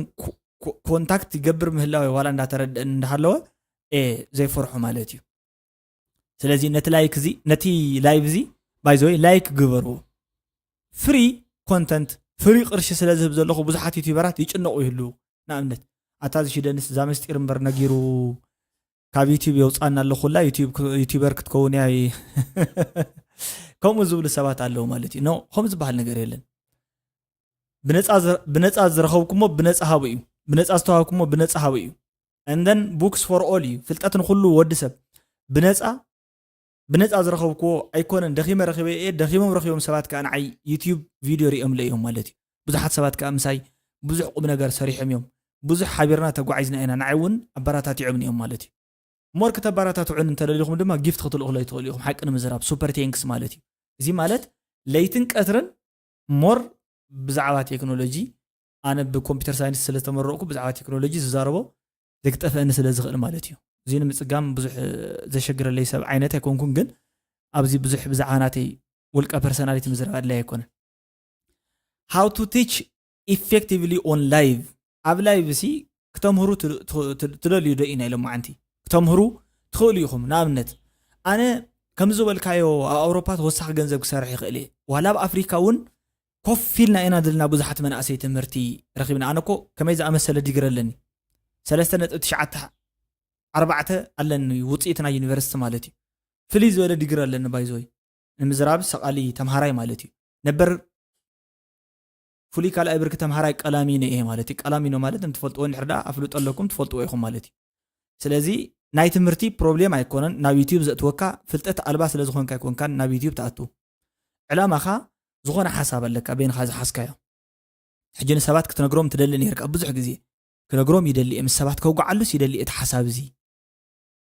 ግን እንታይ እየ ከውግዕ ኢልካ ትሓስብ እሞ ተውግዑ ነገር ትረኽቦ ኣብ ምንታይ ዳ ከውግዑ እዩ ዝመፅእ ቀፂሉ ማለት እዩ ብመፅሓፍ ዶ ተፃሓፍኮ ይሕሸኒ ብሶሻል ሚድያ ቀደም ብመፅሓፍ እዩ ነይሩ ሎሚ ግን ብመፅሓፍ ፅሒፍካዮ ምናልባት ሰብ ዘይክርድእካ ይኽእል ዋላ እቲ መፅሓፍ ተተርጊሙ ናብ ሶሻል ሚድያ ዝመፅእ ዘሎ ስለዚ ሶሻል ሚድያ ኣለካ ወግዒ ትዕልለሉ ወግዒ ኣለካ መፂኻ ኣብዚ ምውጋዕ ብጣዕሚ ዝቐለለ ነገር እዩ ዘኦንሊ ሕጊ ምፍላጥ የድልየካ እዩ ሕማቕ ዝኾነ ወግዒ መን ኣውግዒ ኢልካ ካብ ባህልኻ ወፃኢ ዝኾነ ወግዒ መን ተዛረበ ኢልካ صبغ هون وقع وقعها سبات تصل هاي يقولوا كفتوا هاي يقولوا كم حبر قربة السب ريوم by no means كسألوا هاي يقولوا by no means from nothing ها كفتوا هاي يقولوا مالتي so it's up to them don't care about the YouTube تايز بحال مالتي بعدت كمزي أم جورنو كمزي خولوني أم قلا يوتيوب جمرو أوص أتركوا سباتنا بفلاي أوص أزلهم أوروبا أزلهم منا أسي أمنوني أي تأمنوا يوتيوب جمرو كابل حريو كتريو وياهم وأنت هذا قال عس زخانة نجر نجيرنا زخانة نجر نجيرنا ده بعلو تايز بحال كوينا خيتولو ديفايس يوتيوب نمجمر ميكروفون يدليكا قلقل يدليكا خبهال انتلو تاين تعين التكنولوجيا اللي زليكا سمارت زخانة ديفايسات موصي لهم مالتي دي جي اي بوكيت سري قلقل قلل بزول ملقعو $100 كلتا $100 هيبكم تجزؤوا غزيكم او قدميكم كوف تبروا مالتي دي جي اي بوكيت كاميرا ميكروفون وات ايفر كمزي فانسي ايكويبمنت قال نوع زي كدليكم يخدي سو سيمبل مالتي بقليلو سي يوتيوب جميركم نوع لهاتكم ايكونوميكم دارخبكم فريدم نا ايكونومي فريدم وناليكم خالي اسرحون بغون انت سريحكم نعم تدبرك بلكم تلو شغل تقوي مالتي كلها نشلي يبهال امبر سرحت اللونا مالتي سلازي يوتيوب كتجمرو يتاوعكم بفلاي دما اب افريكان زلخم اب اثيوبيا زلخم ኤርትራውያን ኢትዮጵያውያን ብሙሉኹም ማለት እዩ ብፍላይ ብስደት ከርተት ዝብል ሰብ ብጣዕሚ ተሳቂኹም ትርከቡ ተጋደልቲ ኣሕዋት ኣካልኩም ዝጎደለ ኣብ ገድሊ ገለገለ ኣለኹም ከምዚ ዝኾነ መንእሰይ እናተዛረበ ስለ ሰማዕኹ ብጣዕሚ ክሳብ ሕጂ ሓሳብ ኮይኑ ዘሎ ማለት እዩ ንሕናሲ ከምዚ ዝኾነ ኣካልና ጎዲሉስ በቃ ምንም ዓይነት ስራሕ ንሰርሕ ዘይንኽእል ዝመስሎ ወላድ ኣሎ ኢሉ እዚ ሓደ ቀሊል ታይ ዝበሃል ማለት እዩ ንዓኻትኩም ዘቕርቦ ዘለኹ ኦፈር እዩ ማለት እዩ ክትሰርሑ ትኽእሉ ኢኹም ኤኒዌይስ ሽደን ገብረቴን@gmail.com ኢልኩም ከምዚ ዝበለ ስራሕ ክሰርሕ ደልየ ነይረ ምሳኻ ዝኾነ ነገር ሓጊዝካኒ ክሰርሕ ይኽእል እየ ኣነ ኣብዚ ከባቢ እዚ ይርከብ ክትብሉ ኢቨን ትኽእሉ ኢኹም ማለት እዩ እዚ ማለት እንታይ ማለት እዩ ኢንተርፕረነር ይኾን ኣለኹ ኣነ ማለት እዩ ጀስት ኤጀንት ይኾን ኣለኹ ማለት እዩ እንዳቐለድና ኢና ጀስት ኪዲንግ ኢሉ ፈረንጂ ማለት እዩ ሓራይ ሕጂ ላይቭ ኮስችን ካብ ቻት ማለት እዩ ክትሓቱ ትኽእሉ ኢኹም ቀፂልኩም ዘለኹም ሰባት ምናልባት ትሰምዑኒ ተልኢኹም ማለት እዩ ኪንግ ኣሉላ ብሮ thank you for your kindness that you are teaching to the people they need to be a YouTuber God bless you amen amen ኪንግ ኣሉላ ሓወይ ማለት እዩ ዋላ ንስኻ ንጉስ ኢኻ ዋላ ሽምካ ንጉስ እዩ ከቢድ ሰብ ማለት እዩ by the way ናብ ናይ ሎሚ ዓንቲ ኣብ ዩቲዩብ ሓደ ሰባት ከምዚ ክንብል ከለና እንታይ ይመስለኩም እስኪ ምናልባት ሳብስክራይብ ግበሩልና ንብል ኢና ኩሉ ግዜ ክንኣቱ ከለና ሳብስክራይብ ግበሩ ኢኹም ሼር ግበርዎ ላይክ ግበሩ ንብል ንምንታይ ይጠቅም ይመስለኩም ኣብ ዩቲዩብ ኮል ቱ ኣክሽን ይዝበሃል ኮል ቱ ኣክሽን ማለት ሪማይንድ ግበሮም ንሰባት ኣዘክሮም ኣስታውሶም ንምንታይ መስልኩም ከምኡ ዝኸውን ኣብ ዩቲዩብ ማለት ስለዘይ ትፈልጡ ማለት ኣይኮነም ባይዘይ ብነጋቲቭ ከይትርድኡ ኢኹም አንተ ዝቆልዓሲ ዋላ ሳብስክራይብ ጌርና እንተልና ዲ ሳብስክራይብ ግበር ዝብለና ዋላ ኣባላት እንተልና ዲ ኣባላት ኩኑ ዝብለና ንሱ ኣይኮነን እቲ ዩቲዩብ ባዕሉ ማለት እዩ ክሊክ ኦፍ ዝበሃል ኣሎ ክሊክ ኦፍ ማለት በቃ እንዳራእኻ ዝኾነ ግዜ ድቃስ ዘምጻልካ እንድሕር ዓይነት ተዘራርባ ኮይኑ ገዲፍካ ያወፂኻ ትሃድም ማለት እዩ ክሊክ ኦፍ ይበሃል ትወፅእ ማለት እዩ ዘን ክሊክ ኦፍ ኮይንካ ክትወፅእ ትኽእል ኢኻ ድንገት ዳራእኻነ ነርካ ማለት እዩ ሶ መጀመርያ የዘክሮ ንትሰብ እንታይ ዝብሎ ኣነ ኮል ቱ ኣክሽን ይበሃል CTA ይበሃል ኮል ቱ ኣክሽን ማለት እያ CTA ዕላማ ከዓ ኣዘክሮም ንሰባት ወይ ድማ ብሕማቕ ኣይንርድኦ ኢና ባይዘይ ብሕማቕ ኣይኮንኩን ኣነ ዝርድኦ ሰባት ሰዓብተይ ክኾኑ ይኽእሉ እዮም ሓደ ግዜ ሓሳበይ ደስ ኢልዎም ዝኾነ ፐርሰናሊቲ ግን ደስ ዘይበሎም ክኸውን ይኽእል እዩ ማለት እዩ ሳብስክራይብ ዘይገበሩ ክኾኑ ይኽእሉ እዮም ሓደ ግዜ ግን መንዳ ዝመፀ የምፃ ኢሎም ማለት ሳብስክራይብ ገበሩ ይኽእሉ እዮም ሕጂ ንዕኦም ሞቲቬት ትገብሮም ኢንስታንትሊ ሳብስክራይብ ባግበርለይ ትብሎም ማለት እዩ ሳብስክራይብ ዘግብር ስራሕ እንተ ሰሪሕካ ሓደ ግዜ ይሕፍረና እንዲዩ ማለት ዝኾነ ፍልጠታት ገለ ሒዝናሲ ነቲ ህዝብን ኣይደኸምናለን ከምዚ ኪንግ ኣሉላ ትብሎ ዘለኻ ባይዘይ ካይንድነስ ኣይኮነን ኣነ ብነፃ ዝረኸብኮ ነገር እዩ ስለዚ ብነፃ ክሕልፎ ስለ ዘለኒ ናብ ሰባት ማለት እዩ ብጣዕምስ ካይንድነስ ኢለስ ይኣምኖን ካብቲ ክሰርሖ ዝግባአን ነገርሲ ደኺመ ስለዘይ ስራሕኹ ማለት እዩ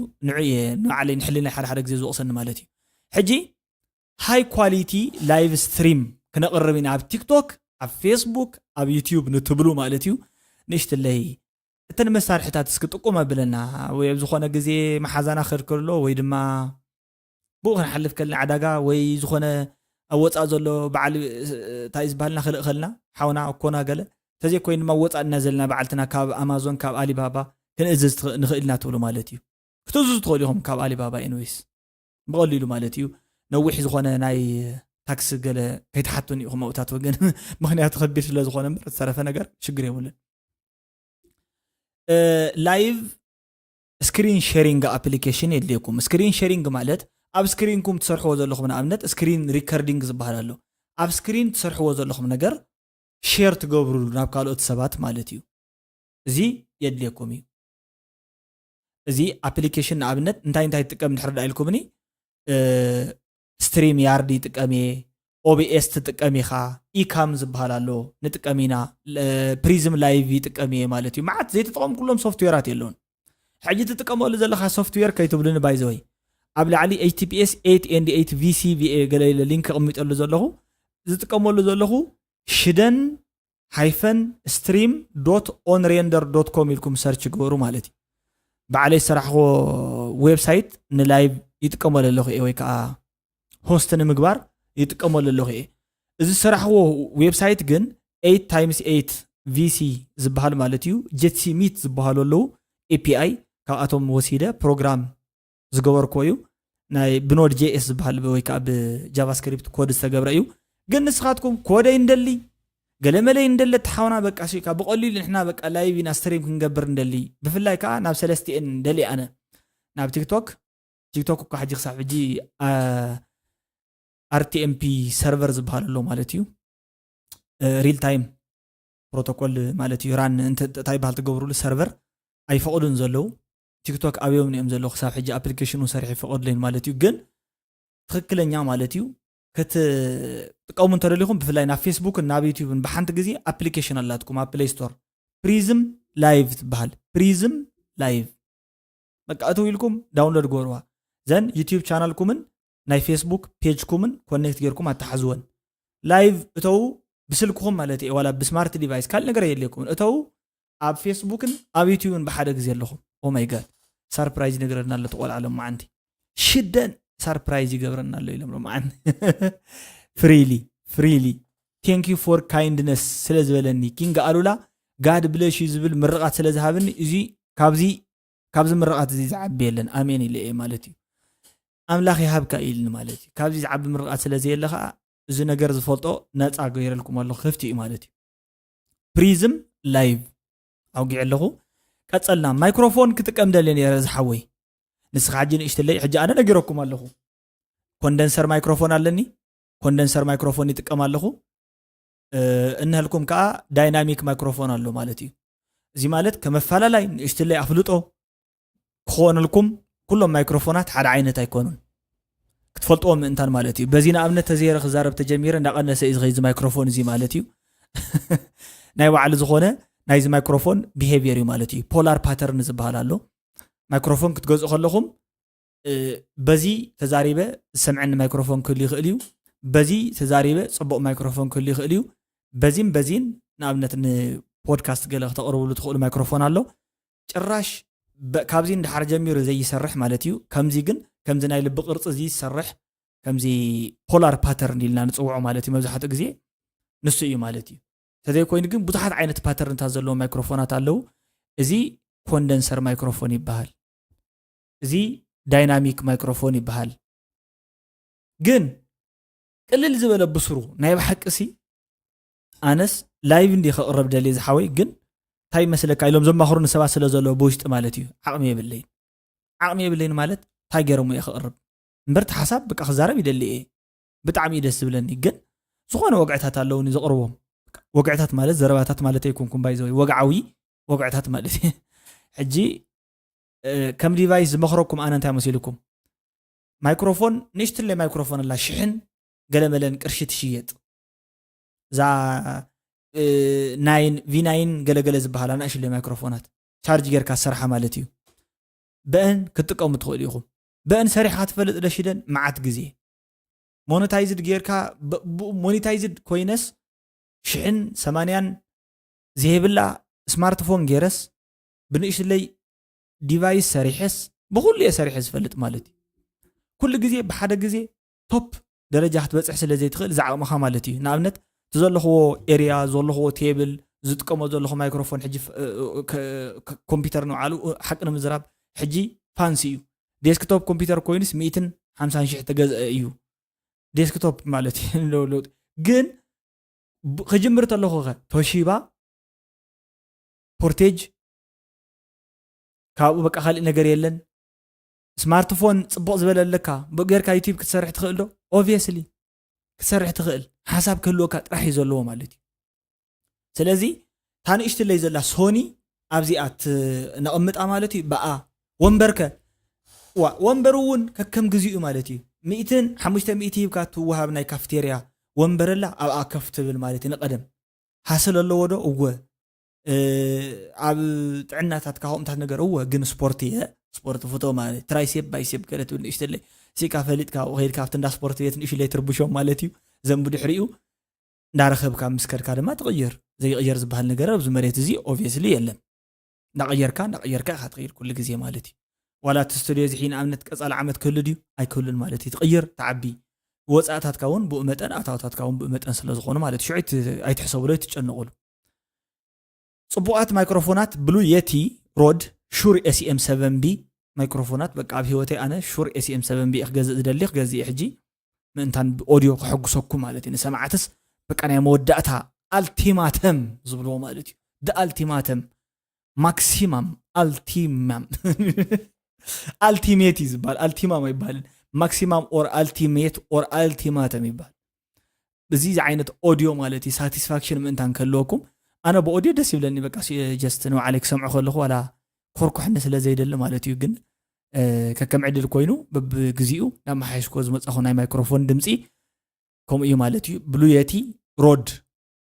ክሳብ ክንደይ ብቐሊሉ ማለት እዩ ክትረኽቡ ትኽእሉ ኢኹም ማለት እዩ በዚኦም ጌርኩም ዩቲዩብ ክትጅምሩ ትኽእሉ ኢኹም እዞም ዝነግረኩም ዘለኹስ ኣናእሽተይ ማይክሮፎናት እዮም ማለት እዩ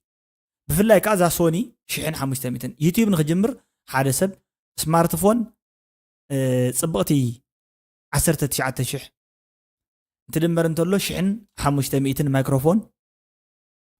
እንትድመር እንተሎ 500 ቅርሺ ትድመር እንተሎ 3,000 ቅርሺ ቴብል ገይሩ ብድሕሪኡ ባክግራውንድ መብራህቲ ብመብራህቲ ገለ ገይሩ ማለት እዩ ዓይነት ደልየ ማለት እዩ ሸልፍ ለብዚ ኣትሪኡ ኣለኹም 10,000 ኣይትውድእን እያ 10,000 እያ ማለት እዩ ኣብዚ ዝቕመጡ ኣቑሑታት ከምኡታት ማይክሮፎናት ገለ ከምኡታት ክትገብሩ ትኽእሉ ኢኹም ክሳብ ሽዑ ድማ ጸገም የለን ግሪን ስክሪን ጌርኩም ተጠቐሙ ግሪን ስክሪን ማለት ቆጻል ጨርቂ ማለት እዩ ንኣብነት እዚ ቅድሚ ሕጂ ዝጥቀሞ ዝነበሩ ካብዚ ዝነበረ ሽደን ሪኣክትስ ዝብል ጽሑፍ ዘለዎ እንታይ ይበሃል ስትሪንግ ኣርት ተሰርሐ ሕጂ ጠቃሚ ስለ ዘይኮነ ወይ ከዓ ንግዚኡ ስለ ዘይጥቀመሉ ዘለኹ ኣልዒለ ኣለኹ ክሳብ ሽዑ ግን ግሪን ስክሪን ጌርኩም ትሰርሑ ግሪን ስክሪን ማለት ብድሕሪኹም ቆጻል ጨርቂ ትወጥሩ ማለት እዩ ካብኡ ብድሕሪኡ ግሪን ስክሪን ሪሙቭ ዝገብር ሶፍትዌራት ኣሎ ኦ ማይ ጋድ ክንዲ ዝኣክል ቴክኖሎጂ ይነግረና ኣሎ ተቆልዓ ለማዓንቲ ኩላ ዘፍዚፍዋ ከይዱ በሉ ለማዓንትማ ምስጢር ዘውፅእ እዩ በሊዕ መፂ ኢሎም ለማዓንቲ ራይት ላይት ኦር ሶፍት ቦክስ ጽቡቕ እዩ ግን ቀላል ሪንግ ላይት እዛ ዝጥቀማ ዘለኹ እዚኣ ከምኣ ሪንግ ላይት እንተላትኩም ጽቡቕ እዩ እዚ ማለት ምናልባት ልዕሊ መጠን ሃይ ኳሊቲ ሪንግ ላይት ኣሎ እንዲዩ TBL ዝበሃል ኣሎ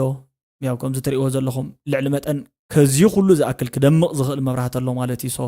ብዕላማ እየ ኣነ ኩሉ ግዜ ቀኒሰ ዝጥቀም ምክንያቱ ዓይንና እንደልዮ ኢና እዚኦም ሰብ ሰራሕ መብራህትታት እዮም ናቹራል ላይት ከዓ እኒሄ በዚ ማለት እዩ መስኮት ክፍቲ እዩ ስለዚ መስኮትኩም ከፊትኩም ትጥቀሙ መብራህቲ የብልካን መስኮትካ ትኸፍት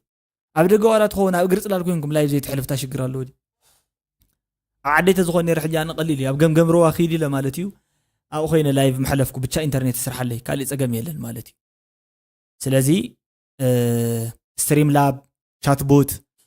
ገለ ክትጥቀሙ ትኽእሉ ኢኹም ከም ሕጂ ዝጥቀሙ ዘለኹ ሶፍትዌር እውን ማለት እዩ ናይ ባዕልኩም ዝኾነ ላይቭ ስትሪም መመሓላለፍ ሶፍትዌር ኦዲዮ ኳሊቲ ፍሬም ድሮፕ እንዳገበረለይ ኮይኑ እምበር ከምዚ ክትጥቀሙ ትኽእሉ ኢኹም ማለት እዩ ሽደን ስትሪም እውን ክትጥቀሙሉ ትኽእሉ ኢኹም ማለት እዩ ሽደን ስትሪም እውን ተጠቐሙ ሽግር የለን ማለት እዩ ንዓኸትኩም ኢለ ሰሪሑ ነፃ እዩ ከዓ ፍሪ እዩ ፍሪ እሺ قصلنا مالتيو بونسينا خنوقع لما انت حجي بونسينا نوقع شدن لما انت انتاي تقبر زلخ حجي ناي بحقسي تراي كاديو بزعبا يوتيوب توقع زلخا خندي صقمكو يزلو ز حبرتسب ገለገለ ዝብለሎ ዕላማ እንታይ እዩ ማለት መሲልኩም ንግረ መንገድኹ ተጥቀመሉ ዘለኻ ነገር ንሰምዓትኻ ተጥቀመሉ ምግባር ሓደ ንሱ እዩ ካልኣይካ ኢንጌጅ ዝገብር ዘለኹም ሰኻትኩም ማለት እዩ ርክብ ይህልወና ኣሎ ቢሃይንድ ሽደን ሪአክትስ ዋን ቻናል ሮቦት ዘይኮነ ወይ ካ ኦቶሜትድ ዝኾነ ናይ ዩቲዩብ አካይዳ ዘይኮነስ ሰብ ለፊዑ ደኺሙ ራን ይገብሮኹም ዘሎ ምፍላጥ ማለት ዋ ኮንትሪቢሽን ካ ብቐሊል ክግመት የብሉን ሓደ ግዜ ሓቂ ንምዝራብ ኮንትሪቢሽንና بقليلو كجمت يبلون إديت مقبارالو مدكامالو كوف مبارالو أو زوان برزي نسعتات تطو مبارالو كدخم كايو اقرخا خطا أساسريو كتأمي كايو زربان وعلو مزرابالو إنرجي موز آلو كساب تدكم تيسرح خامو العيلن زو واتي the ultimate goal